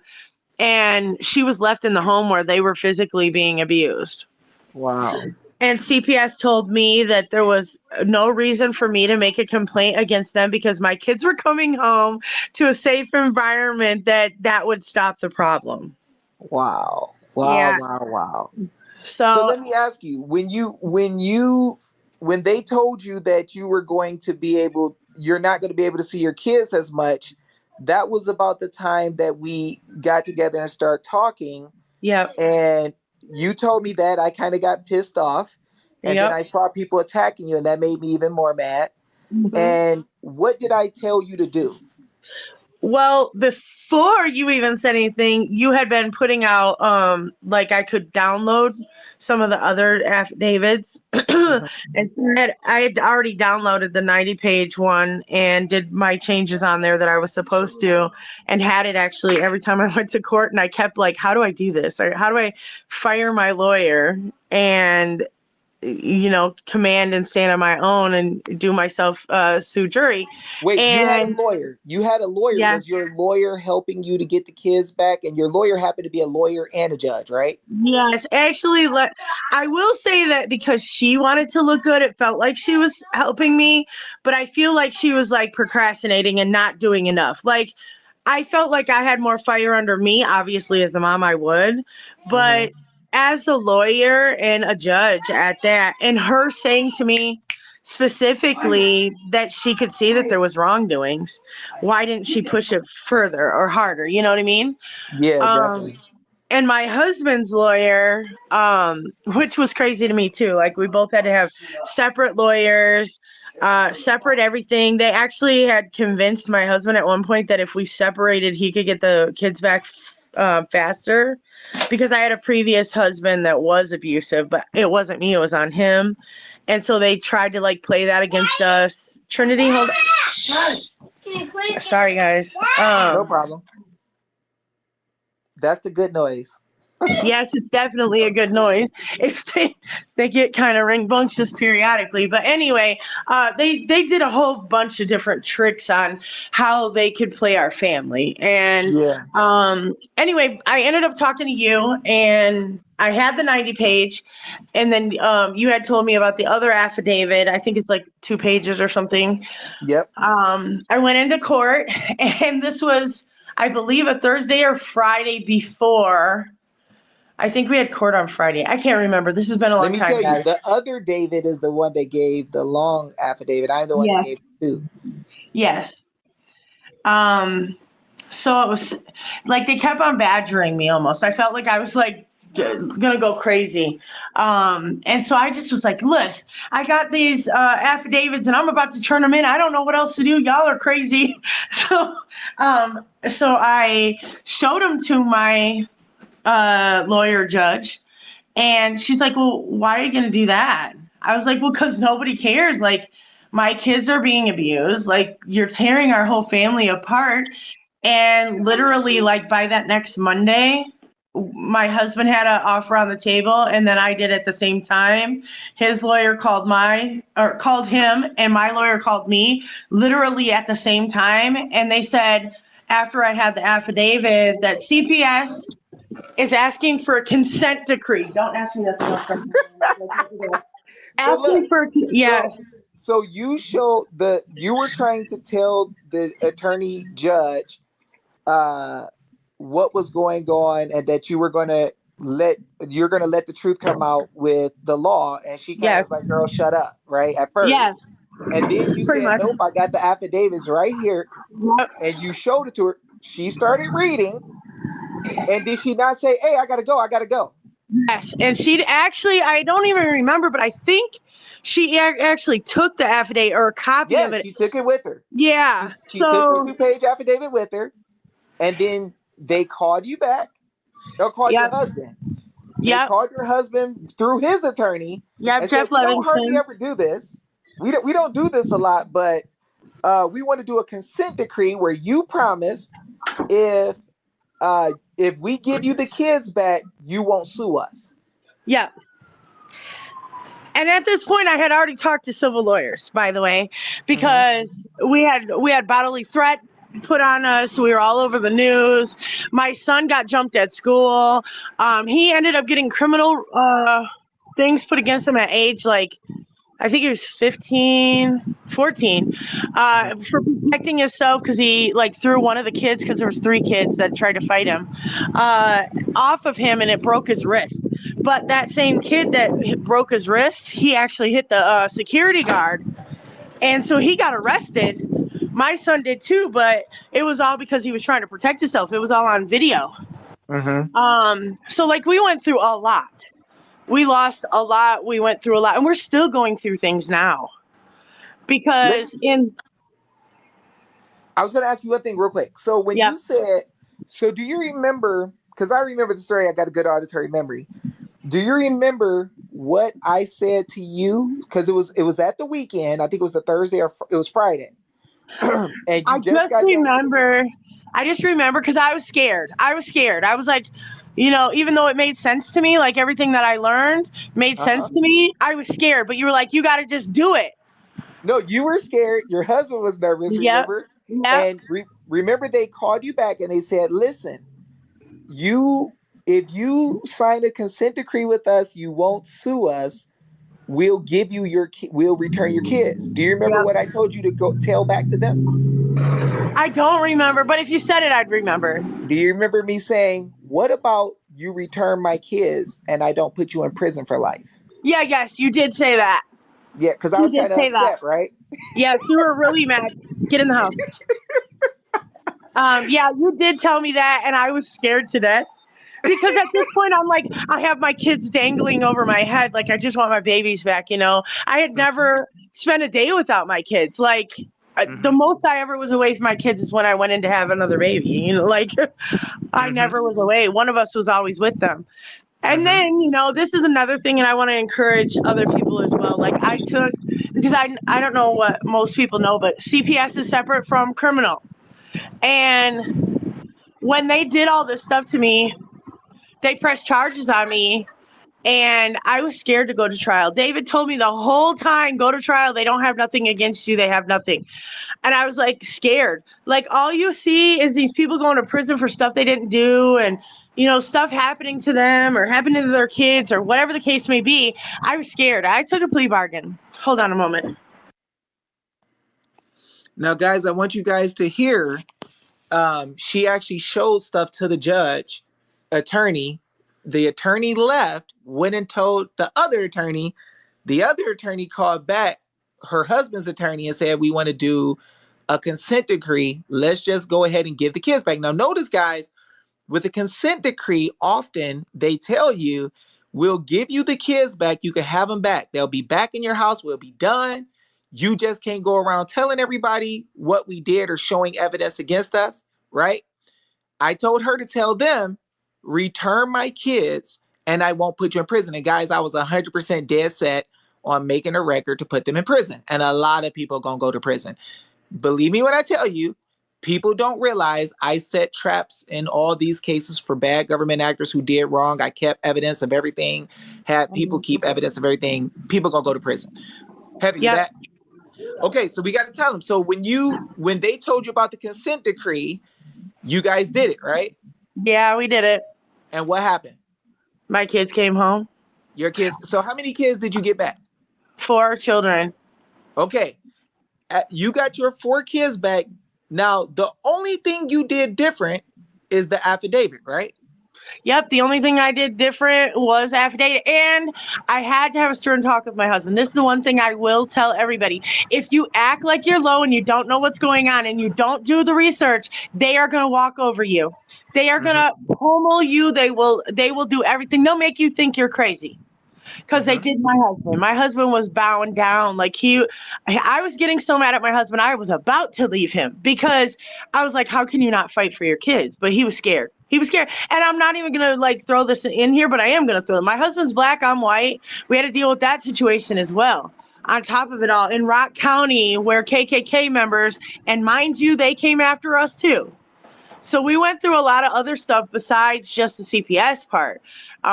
We went through bodily threats and a whole bunch of stuff. So it became it was much more than just a CPS case. So let me ask you. So I remember when you turned in the affidavit, you were scared some, but you studied enough to have courage to do it, and you stood. But he was nervous as heck and scared to do it. And he didn't stand. I'm going to be honest. He thought I was nuts. Yeah, he literally what is wrong with you? Why are you don't know David. You don't know. Yeah. No, I was like, what other choice do I have? They're not listening to anything else I'm saying. They're not listening to reason. They put us through mental health things, and they've even agreed that nothing's wrong with us. They literally got caught in lies because they had us go to a mental health assessment with their people, but I had already been 10 steps ahead of them. I did parenting classes online, got certificates before they even asked me. I went through a mental health evaluation myself, and they cleared us. But they tried to, and the judge was so mad at this point. When you trump and do what you need to ahead of time, affidavits and doing what you need to do as a parent, they get scared of you. Yep. So you weren't standing back being a pummeling a punching No. bag. You literally went on offense. So, but your husband was scared to do it. Now, at the same time, wasn't there people all over Facebook saying, "Don't listen to Dave. Don't do Yep. affidavits. You'll never get your kids back. You'll go to jail for doing an affidavit. It's Yep. going to be bad, right?" Yep. Now, find out that some of them were people who rape kids, right? Because they were Yep. sent there to tell us not to do what worked. But Right. you did the affidavit when people were telling you not to. Your husband thought it wasn't a good idea to do it. But once you did it, they call your husband's phone and said, "We'll do a consent decree and give you your kids back," right? Now, is it true that after you did the consent decree, got your kids back, you went on live, and did you not have your 4 kids singing Jesus songs? Yes. Okay, so let me ask you, how did it feel before you decided to do an affidavit and you learned about the law where they were wrong? How did it feel when they were holding your kids and making you run through hoops and do all these crazy things trying to prove yourself to be a good parent when you didn't even have anything in the first place? How did it make you feel before you got to stand up and fight? Well, I felt like I've been raped before, and I felt like I was being raped from numerous different people, and they were tearing me apart, tearing my kids apart at the exact same time. I felt like I have no control over my life. They made me question myself, my marriage, like who I was as a person, as a mother. Baby, sit down. And that I couldn't believe, after everything that I tried to do for my own community, that same community would allow my children to go through that pain. I didn't even really care what was happening to me. I only cared what my babies were telling me and how they were acting and how they were changing, and listening to somebody tell them they can call them mom. No, you have one mom. Yep. So it tore me apart. And honestly, I have PTSD horribly bad. I have anxiety horribly bad. I'm scared of anybody with a stupid hanging badge on the front of their shirt. I'm literally like scared between the hours of like 8 and 5 or 6 p.m. in the daytime. I am slowly coming back, but I'm telling you, it has destroyed every bit of trust that I have for anybody that's in any type of government position. Sit down. So let me ask you. So when you did make the decision to stand up and use the affidavit, first of all, your kids are at home, so I would consider that as proof that it happened. But when you did the process and the woman saw the affidavits and they gave you the consent decree and you knew that the kids were coming back and you stood, how did that make you feel? Well, at first, I'm going to be honest, like I was still scared. What the heck is a consent decree? And how do you tell me 1 minute you're taking my kids further away from me and trying to, take my parental rights, all that kind of different stuff. But then all of a sudden you're going to send them back. To me, it was scary. It was like, are they giving me some rope to hang myself? Mm-hmm. But then I was like, you know what? They're home. Like I was like, they're home. You need to go in the house. Did I allow you to be weak during that time? No, you can't. I would like cry and freak out and question, and like I was scared. I was like, is this just another thing? Is this, you know what I mean? I questioned everything. But Mm-hmm. then I stood on it. I was like, what else do I have to lose? Mm-hmm. What else do I have to lose? So it was like, I still to this day question that my babies are home. Like, I really do. Like, there's times I'll wake up and I'll be like, oh, they're home. You know what I mean? Like, it's like I live this deja vu or nightmare over and over again. So it's traumatizing, and I can't Yeah, it's made me have a whole new look on everything, like everything, like how people are treated, from police officers to government officials to how the law works to discrimination, and just so much. I look at everything so different, Let and me I'm ask, glad. did you give me $50,000 to help you? Oh yeah, you're rich off me. No, I'm just kidding. No, not a dime. Not Not a a penny. dime. Matter of fact, you tried to raise funds for us at one point because we were, going to have to move and we didn't know what was going to happen. And all. You tried to raise funds for us at one point too. Oh gosh.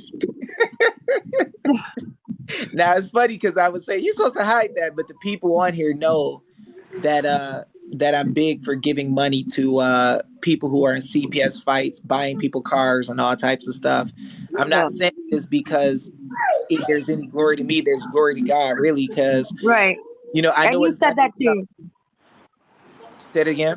You said that too. You never took credit either. That was the other thing. It wasn't like you were. It wasn't about stroking your ego. It wasn't about that. Like you kept telling me over and over again. You'll see, it's for you. It's like you kept saying that kind of stuff, and and then also like saying us as a whole, meaning anybody that's been harmed from CPS. Like we will all benefit from this as well. That's And right. I agree. I agree because something has to be done. Like, how do they just. And that's another thing. Like, I want to bring that up. When they said my kids would come home, you know how you go to court and they'll be like, okay, we'll set him free on bond, blah, blah, blah, signature bond. They go home that same day, right? Yep. They told me that they had to give the foster workers, the parents or whatever, they had to give them 30 days notice before they returned my children.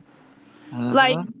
how do you have to give them notice, but you can snatch my kids and then back out like nothing happened with your hands up high and your tail tucked in, but you can make them. I needed to get ready, not the other way around. Like, Yep.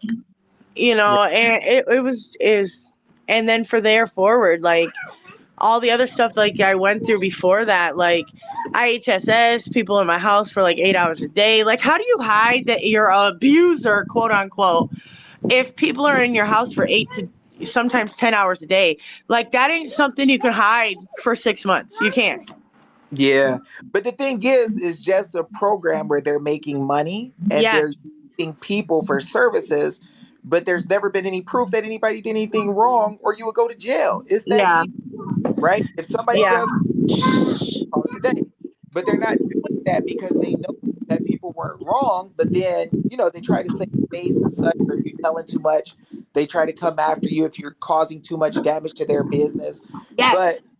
But let me ask this. Hey, Leah, do you have any questions for her? Because this is a real person. Her name is Heather McCoy. A lot of people come on Twitter and they're fake faces. She got a real face online, guys. This is the real deal where you can see that people got their dang kids back. Now, that don't mean it don't hurt, right? Because you could tell she got pain, she got trauma from going through hell like that, and that's stuff that only God uh, can build you back up from. And I'm gonna tell y'all, I live vicariously through Heather, seeing her with her little guys come back when I was fighting so hard, and God let me start seeing I was going the right way by getting wins. Go ahead, Leah. Um, I'm just so thankful to hear your testimony, Heather, and I'm really sorry for all you've gone through and your story and, your experience and how none of it made sense and they just kept kind of like taking away from you more and more is so familiar from all of the people that I've talked to who are victims of this here in New Hampshire. And I'm just really thankful that you came on because I'm going to share this space with them. And I just really thank God that you got your babies back. You were saying that you took a plea deal for some charges. Can you tell us a little bit more about that? Because it might be relevant to Chris. I can definitely fill you in on that. The one thing a lot of people I've noticed don't understand is that CPS and legal is completely separate.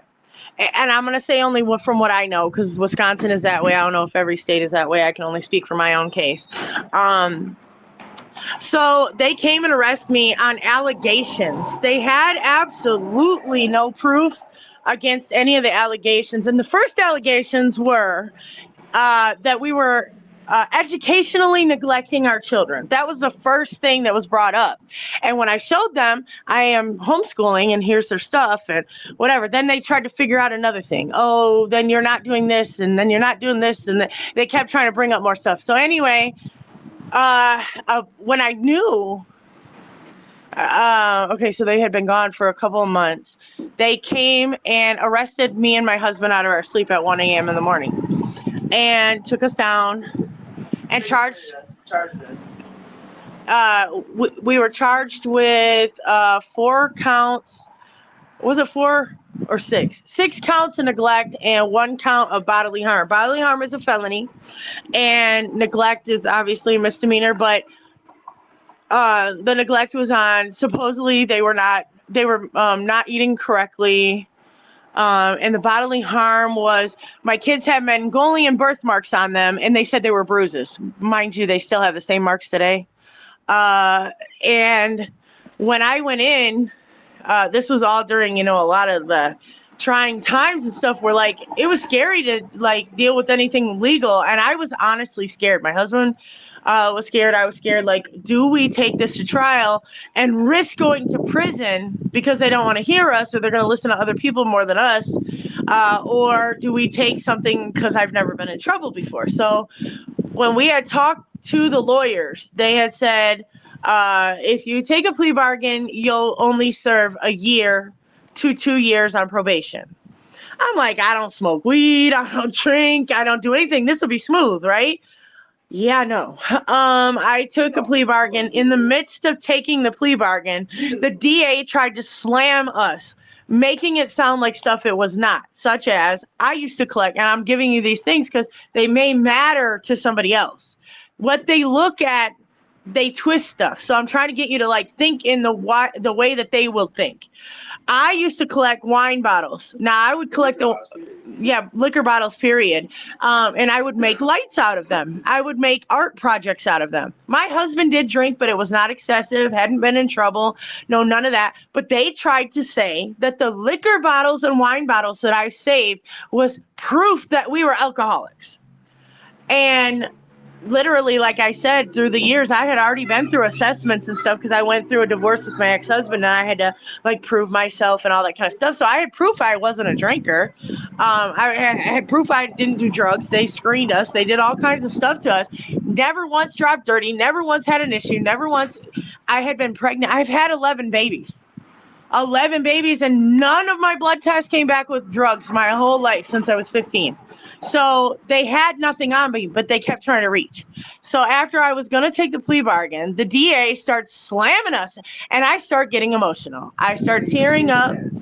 Yeah, they gave me a piss test. They did all kind of stuff. So did all this stuff to me. The DA starts trying to slam us in the middle of the court. I start crying and shake, that disappointed shake, really? I'm already taking the plea bargain, but you guys are still messing with me. And so I was doing that and literally never got a warning or nothing. And he said, you're in contempt of court. You're going to serve 60 days in jail. And I'm giving you the max of probation, which is 3 years. And I was pregnant. And I had not disclosed that because I didn't know what they would do to me then, too. But I'm a high-risk pregnancy carrier. I end up being in the hospital for sometimes. My kidneys block. I have a whole bunch of problems. I then spoke up and said, I'm pregnant. I cannot go in the jail. I need shots. I need medication. I need tubes in my kidneys, yada, yada, yada. They didn't care. They put me in jail. The nurse that was supposedly supposed to be taking care of me had gotten fired a year or 2 before that for taking people's medication and not properly handling her patients. And I ended up, and this is a little bit TMI, but anyway, they were not giving me a diabetes meal. I wasn't getting the regimen for a diabetic pregnant woman. And I got stopped up. I couldn't go to the bathroom for over 10 days. I couldn't feel my baby moving. I started to bleed, and I was begging for help.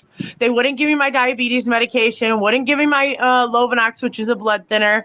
They would not do anything, and I was scared to death my baby was dead inside of me. I also didn't have very much money on my books, so I was telling people, but like they weren't letting me talk to my doctor. They weren't letting me do anything. This nurse locked me in a bathroom with gloves, KY jelly, and told me to unstop myself, which could have caused way more damage.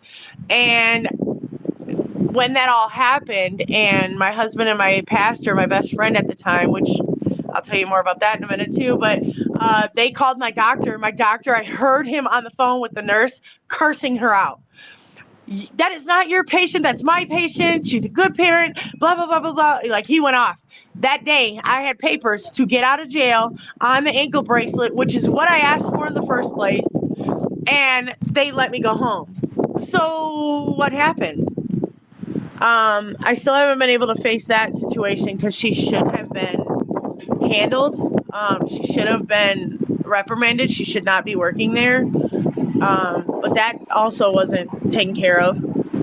But yeah, I ended up serving 3 years of probation. The first time my probation officer, my husband's probation officer, came to our house was spotless, mind you, because we had CPS coming to our house weekly. And then at that time, because we knew our kids were coming back, we also had IHSS in our house. So our house was spotless, like more than normal, because, you know, when you have 4 kids, 5 kids at a time, they normally tear up a house. But they weren't there all the time. So the house was spotless, immaculate. They came in, and I didn't have a washer and dryer at the time. I had to take my clothes to go wash it. I had 4 bags of laundry, and she literally called CPS and the police and everybody to come to my house.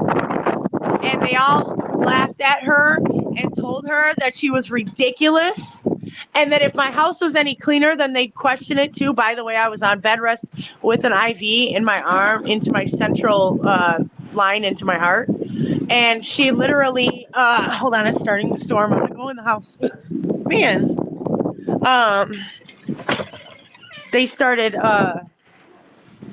like harassing us with probation. So they then started dropping us on UAs and just being extra. And it was during COVID, like really the peak of COVID. So like they would question every single time we had to do a COVID test. They were telling us we needed to take shots, and I told them no. It was just super hard. Anyway, I got through probation September 2nd of 2020. Was it 22 or 23? Kedrick, 2022. I don't remember. It was either 22 or 23.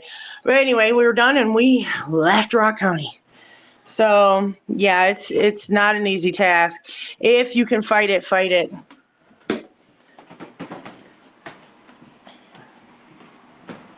Wow. Yeah. Yeah. Back up, sweetheart. Okay, I love hugs. So, Leah, can you hear? You still hear Leah? Yeah, can you hear me? Yeah. Yeah, we can hear you now. I'm sorry. Go ahead. No, I was just saying that is just unbelievable. Yeah. You know. Yeah, Leah, it was crazy when she got her kids back. The prosecutor was pissed at her and knew that there was nothing, but he was kind of mad. He wasn't kind of mad. He was really mad that she got her kids back, and they were trying to force her not to get her kids back. So the prosecutor didn't want to let go of going after her just because he was pissed. Oh yeah, let's add in the fact that they'll come after you for child support as well. So they sent us child support paperwork, and it was an astronomical number. I can't remember what it was, but it was like over $100,000. And this was only in the first like 3-4 months. So they took your kids from you and charged you child support. Tried to, but I actually won this one, and it was amazing how it happened. So as it went on, They did try to get us on child support. We went in and I said, we're getting our kids back, so there's no need for child support. I didn't ask them to take them. I didn't ask them to be in care. I stood on that, and that judge actually did stand up for us, and she said that she's not granting any child support. So, but they will. So that's another thing to watch out for people. Because they tried to charge us for all their medical. Yeah, all their medical, all their clothing. Yeah, they tried to charge us with everything. Everything. Yeah. Wow, That doesn't unbelievable. make sense because they get paid for that through Title IV anyway. Yep. Had one of our kids believing he had freaking asthma. Yeah, they put tubes in my one son's ears, and later on, when I kept taking him to the doctor, they said he didn't even need them, and that they had fallen out, and they didn't put him back in or nothing. So they were my one son, though, they gave him so many shots all at once. Stuff I don't do the chickenpox stuff. I don't do obviously COVID. I don't do certain shots. Now I will do some. I'm not as strict as some people that don't do shots. I do let them get some of the shots. But anyway, they decided that I was wrong, and they were giving my, at the time, 11-month-old baby all the shots at once. And he broke out. He swelled up. Yeah, he was like really not good. And I kept complaining about how he looked, and they didn't do anything about it. Yeah. And and my older kids, I had an 18-year-old living with me at the time. I had a 15 and a 16-year-old living with me at the time. They spoke out to the news as well. And we had people speaking up for us. I had letters from like other foster care people. I had letters from people that worked at the schools. I worked for Head Start. Like, I had so many people writing about how good of parents we were, and they wouldn't even look at them. So it's deep. So you had evidence of things of your good. So that's what's called exculpatory evidence that you're not bad, and they didn't want to look at it. Nope. And we had placement within the family, and they wouldn't even put our kids there. So, Leah, I want you to see this, Leah. I was telling you about how it happens where they get paid for not giving kids to a family. They get paid more. And so notice that she had people who would take the kids and they wouldn't let them have them. So these are problems that I want you guys to realize exist. So you guys heard from Annabella, who is the PC from Arizona, who used the process to get back a kid from Phoenix Children's Hospital, one of the hardest cases you could possibly do. These are real people, guys, coming here, telling their story with their name. When you're fighting CPS entities, they like to work in private courts. They don't want to let you see who's saying bad things about you, but they're also making money. It's kind of deep, guys, when you look at how things really work. And so this is only two witnesses that use my actual process, and they're explaining you what they did. They're explaining to you how it worked and how they got their children back. Annabella got one back from Phoenix Children's Hospital. Heather got back 4 in one day. So I will continue to try to reach out to some of the other people. The last time I counted, and somebody told me there were some more, but I didn't get to talk to the person to verify, so I didn't count them. I was at 112 people that showed me that they got their kids back. I stopped counting. Oh, and David, sorry to interrupt you. I also want to tell you, during the case that my case was going on, so I'll mention one. There was a mom that actually bashed me all over Facebook, calling me all kind of names and literally talking bad about me. And CPS showed up at her door. I'm not laughing at the fact they showed up at her door, but I humbled myself because I could have been rude. I could have been like, no, I'm not helping you. But she inboxed me and she's like, Heather, I am so sorry for what I did to you, blah, blah, blah, blah, blah. And she's like, what did you do? And I told her. That's God, man. That is God right there. The footstools. Anyway, so she literally started talking about an affidavit, and I think they realized that she had talked to me. She has her kids back too. And Wow. there was like 4 other families as well. And So you've been involved with 5 families yeah, altogether that got their kids back after you learned. yep. Or they just stopped messing with them. Like, also, like, I also have now 2 people. One is a family member that works for CPS, and I Mm-hmm. have another guy that was, and this is very deep. He was a gangster disciple, GD gang member for over 10 years, went to prison for over 10 years, and got out, got his associate's degree, all of his degrees and everything, bachelor degree, everything. And he went in Rock County where my kids were taken, and he is now a CPS worker, and he is like the smackdown on them. He was like, Heather, they made a platform for you. They didn't follow protocol. They didn't do anything. They have actually changed some rules. Not that that makes it any better.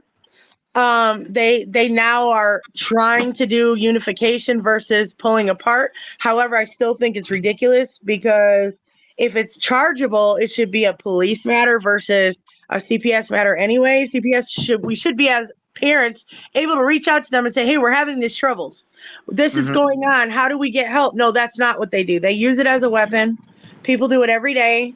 And it was a clear-cut case of a retaliation. Mm-hmm. And these are some things that need to be addressed as well. Like, I don't understand how they can hide who's calling on you. Like, how can they keep doing that?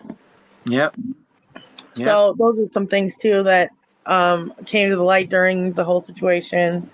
Um, I don't know what I'm gonna do with all this. They were mad at us for the previous time. Yeah. When they tried to, they record Hold or up. something, wanted to take pictures or something. I put my phone. Oh, so a lot of this came too because I was watching my grandkids, and the mother had been in a lot of trouble, and so Mm-hmm. her way of handling it was to like attack us sometimes.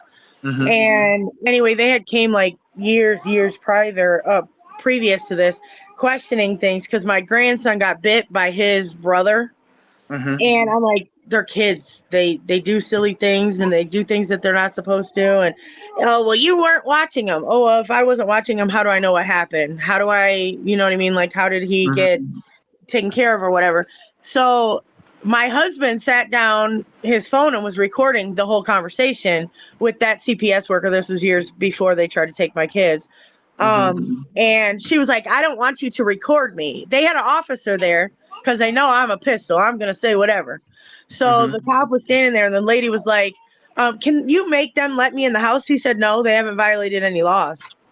And so she got pissed off and wanted to leave because we were recording her, but she's sitting there jotting everything down, trying to record us and everything. Writing all this stuff down for us. She said for documentation purposes. So I said, you know what? I'm recording this for documentation purposes. And she couldn't say anything. Yeah, it's so deep that, see, it's crazy because you have a right to record government officials and servants, but they're doing everything they can to find something to make a case against you. And here's the crazy thing. If somebody has to come to your house and start asking you questions and jotting down things and looking around, that means that you're looking for evidence and you don't have, right? So if you have something that's wrong and you know for sure, just go arrest everybody. It's that easy, right? Exactly. But they want to take your kids, do a fishing expedition, or all this crazy stuff. And the thing is, this is what the government swears they won't do. Now, if there's something where somebody's beat up, it's easy to see. Yes, right. Right? It's easy to Exactly. see. But this thing that they're doing where they're just, it's kind of crazy because I heard a politician say this the other day.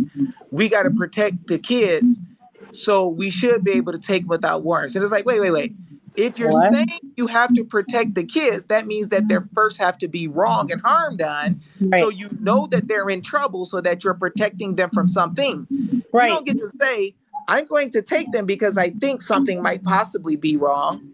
Yeah. And then there's no evidence of it, but I'm going to take them and then I'll figure it out. But I don't trust you, so I'm going to take them. That just, the high courts in Georgia came out and said, look, we got an issue with you taking people's kids because you say, I don't trust you. He said that's not in the law, right? Yeah. But go ahead. Sorry, I'm so sorry. No, okay. I'll forget what I was going to say. But here's the really killing part about everything for me. My ex-husband molested 2 of my daughters. I turned him in. I got a hold of the news. This was back in like before when was it? Like 2000, I want to say, somewhere way back. And I tried to do everything I could to get him prosecuted because he actually admitted it on a phone tap that the police put on my phone. And they said, oh, well, you're married. He had a marital privilege to speak to you, so we cannot use that in a court of law. So I'm like, okay, so you have absolutely no evidence against us and can snatch our kids, but you have evidence against my ex-husband and you did absolutely nothing to him and he's still walking free, still able to just do whatever. No registration, no nothing, no jail time. And he had already been in trouble for abusing me. Like, how does this make sense to me? Or to anyone? Like, how is that okay? But they can snatch kids from people that are doing their. Now, I'm not saying I struggled. Everybody struggles. Everybody goes through things. No abuse, no neglect, no nothing like that. We struggled, but we didn't. We still struggle. Everybody's struggling right now, but literally, like, we care about our kids. We love our kids. We cried when our kids left. We literally, like, begged for our children back. How do you hurt families like that, but don't do anything against a guy that molested and raped 2 girls for years? He's working for him. And I was told that he was an informant at one point. So it's crazy. This happens a lot. Where real abusers and killers and drug dealers, they don't get their kids taken because, like, let's say, for instance, if you really wanted to get a lot of kids who were in dangerous situations, right? Right. You could just look and say, let me just look at all the gangster disciples that's actively getting arrested, all the Mexican mafia, all of this, all that, and we're going to just take all their kids. Right. That don't happen. Nope. And it doesn't happen because they know that usually the kids who aren't really abused, their parents aren't crazy. So you ain't got to worry about them shooting you up or nothing like that because they're good, God-fearing people or law-abiding people. Right. But the real criminals that's doing real stuff that the kids are in danger, they don't go pick up. Yeah, because, like, I was telling you about the time that they harassed us about my grandkids. There was a lady across the street, and she lived in public housing. They were paying for her rent. They literally knew she was a drug addict, and she had 2 little kids. One was 6, and one was, like, how old was the baby? Like 3 months. When we called CPS, because the little boy was holding his naked little sister outside in the winter, and she had left the babysitter there, and the babysitter left. You remember that? I remember that. Yeah. It was on Randall too. We had just called. Yeah, we had just called CPS probably maybe 3 months before this really broke on us, and we had 2 kids that were like, we had no idea who the parent was. We had no idea where. Actually, at first, we didn't even know where they lived until the kid pointed out, "This is my house." My husband and a friend of his first went in and checked the house because I was scared to go in there. I then went in and got the kid. Because we thought she was in there dead. Yeah, we thought she was like dead or something because she overdosed. And so they went and checked the house first. And then I went in, got the baby dressed. She was so snotty, like she couldn't breathe. I had to clear out her airways. We called the police. I looked for mail to try to find the mom's name and find her on Facebook to try to get her first. And then I finally found her, and we found out the babysitter actually left the kids, but the mom left the babysitter that was incompetent with her kids and all this. Anyway, my point about that is like, she had her kids back before we did. Wow. So it's just, and then, like, you know, they'll hand out all this money to families like that, which, okay, yeah, they need help, but I was struggling to do everything myself. Like, I have been doing everything on my own and trying to, you know, navigate through the system. I was a teen mom at age 15, and I had struggles myself that I was going through, and I never, you know what I mean? Like, I didn't get handouts. I was doing it and struggling to do it on my own so my kids could see. Yeah. That, you know, so it's so deep. Like, there's so many. It's crazy to me how everything, like, and you were just talking about how they'll fish for things, like, and then they switch the CPS workers, the case managers, so you got to, like, almost start over. And the second judge that was in our case, told that lady, like, you're not a psychologist. How can you say this? You know, so sometimes you'll get a judge that will actually pay attention. However, it's just sad you have to go through it anyway, but it's been a mess. It's been a mess. Definitely. Well, I appreciate you coming out and telling everybody, we don't always get a chance for people to come on. Leah asked for some people who got their kids back using our process to come and speak. So I thank you so much for it. Annabella has something else to say, and I don't want to hold the space open too long. So when Leah gives it to other people. I will be super Oh, no, quick. So I went okay. back to our I'm just saying, original messages. Go ahead, Annabella. I went back to our very first original messages, and I messaged you April 19th of 2021. So baby boy is now about to be 3 years old. Wow. Just wanted to let you know. And I also sent you the affidavit, and I shared it with Leah and Heather in the Oh, group you shared the copy on of the actual Telegram. affidavit. Yeah. Nice. I appreciate that, Annabella, and I thank both of you ladies for coming on and letting the people hear the truth. It's not very often that we actually get to hear the people tell their real stories about what happened in their lives, the pain they went through, the agony, um, developing the courage to actually do something that you can see clearly in law, but you know that no attorney is doing it. The government isn't telling you how to win, but you guys actually got wins. There are a lot more people, but I'll have to take my time to go through Facebook. My first Facebook was taken when I was teaching people about the things to get their election stuff done. And the such, they took my 5,000 friend Facebook. Yeah. I had to start all over. I had like thousands of hours of teaching on there for free. Didn't I teach everybody in CPS for free? Yes. I wouldn't Yes. take a penny. I remember when that was taken as well. Oh, my phone is dying, guys. You hear that? Well, thank you for coming, Heather. And I think Mr. Young had one more thing to say. And then if it's okay with Leah, I'm going to get ready to wrap up and I'll give Leah the mic to say anything she needs to say.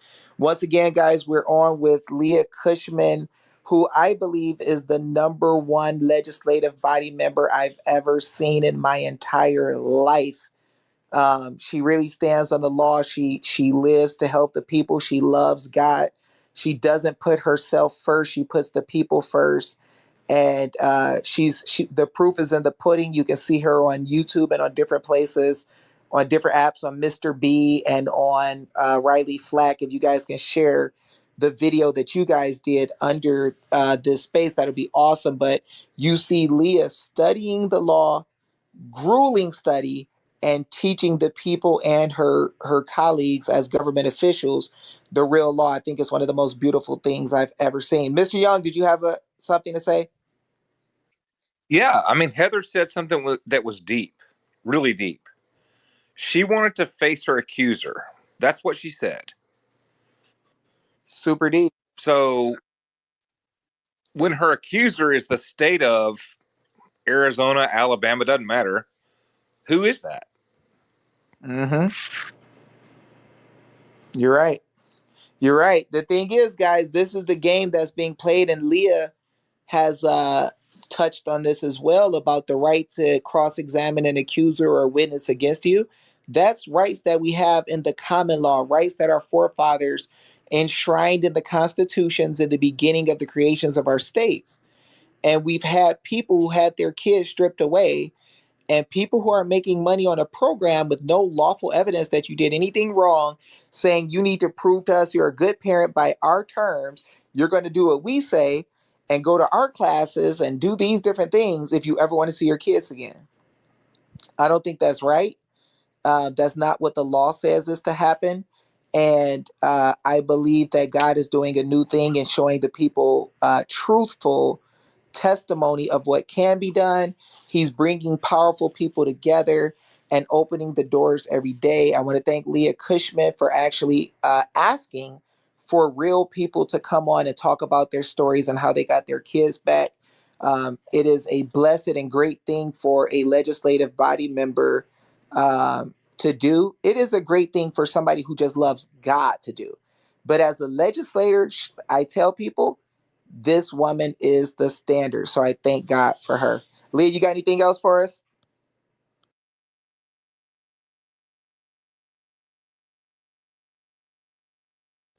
Can anybody hear Leah? I see a blue circle, but it doesn't look like she has a mic. Can anybody hear Leah? No, we can't hear her. Okay, so it looked like they might have her system messed up where she can't speak because she has a blue circle and not a mic anymore. Go ahead, Pilsner. Wow, is Pilsner hit too? It looked like they got Pilsner too. Pilsner, can you speak? Wow. Okay, guys, so we are going to go ahead and end this space. I want to thank everybody for coming. The mics are not working.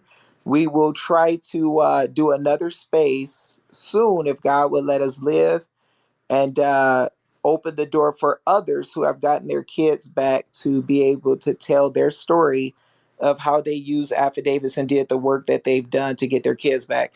And guys, there's nothing better than a real breathing person.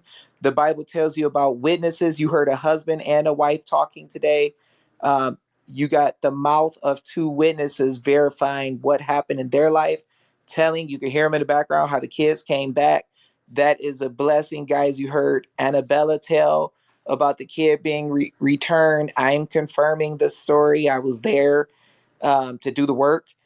But guys, this is what real life victory is like. And it ain't always easy, right? But it's a blessing that we get to hear it. And so I want to thank all of you who came on to listen. You guys are important and powerful. You guys are sharing information quicker than ever. You guys are teaching other people all over Twitter. You guys are debating attorneys about things in the law. There is no longer a time where an attorney can just come say something that's not lawful and the people don't hear it. So I want to tell you guys, I love you. I thank you for giving me a chance to work with you guys and all the fire that you have done. I can only do so much by myself, but God giving me you guys who are strong, who care about other people. That woman helped either to save 5 families, save or get kids returned for 5 other families through her pain. So sometimes, guys, you're going to go through hell, you're going to go through pain. I didn't have anybody to help me when I fought. I had to go through and learn the things that they were hiding, see them take my little guys away before I could perfect what it is that God gave me to seek.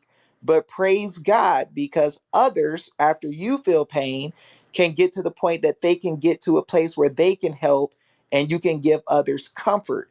And scripturally, God shows us that this has happened before in history. God raises people up to learn the truth. And when the people start to hear the truth and stand, God gives everybody back their kids and releases people from jail. You guys are seeing that they're starting to open the door to release people from January 6th. I told you they were going to do that. They got rid of some charges on Trump. I told you guys they were going to do that. We gave specific notice for them to get rid of charges for certain things. We actually did a notice for another gentleman and another woman who are on Facebook or on Twitter. And the judge is trying to rehear the matter over if they had the right to charge this one guy. So, guys, amazing things are happening every day. The Supreme Court is siding with the people over and over again. We got beautiful legislative members like Leah Cushman, Jason Gerhardt, who's been here through the call, Nikki McCarter, Kelly Potenza, and other powerful people, guys, who care about America. And I just want to thank all of you for all of your hard work, all the stuff you're doing, and all the beautiful politicians that are showing love for the people and saving this nation. With that, I'm going to let this space be yours. Share it if you like it. If you think it sucked, just say it sucked. It don't matter either way. Just give us some feedback and let us know if you want us to come back on again. Thank you so much, Leah Cushman, for opening the doors for us to be able to talk. Love you guys. Peace.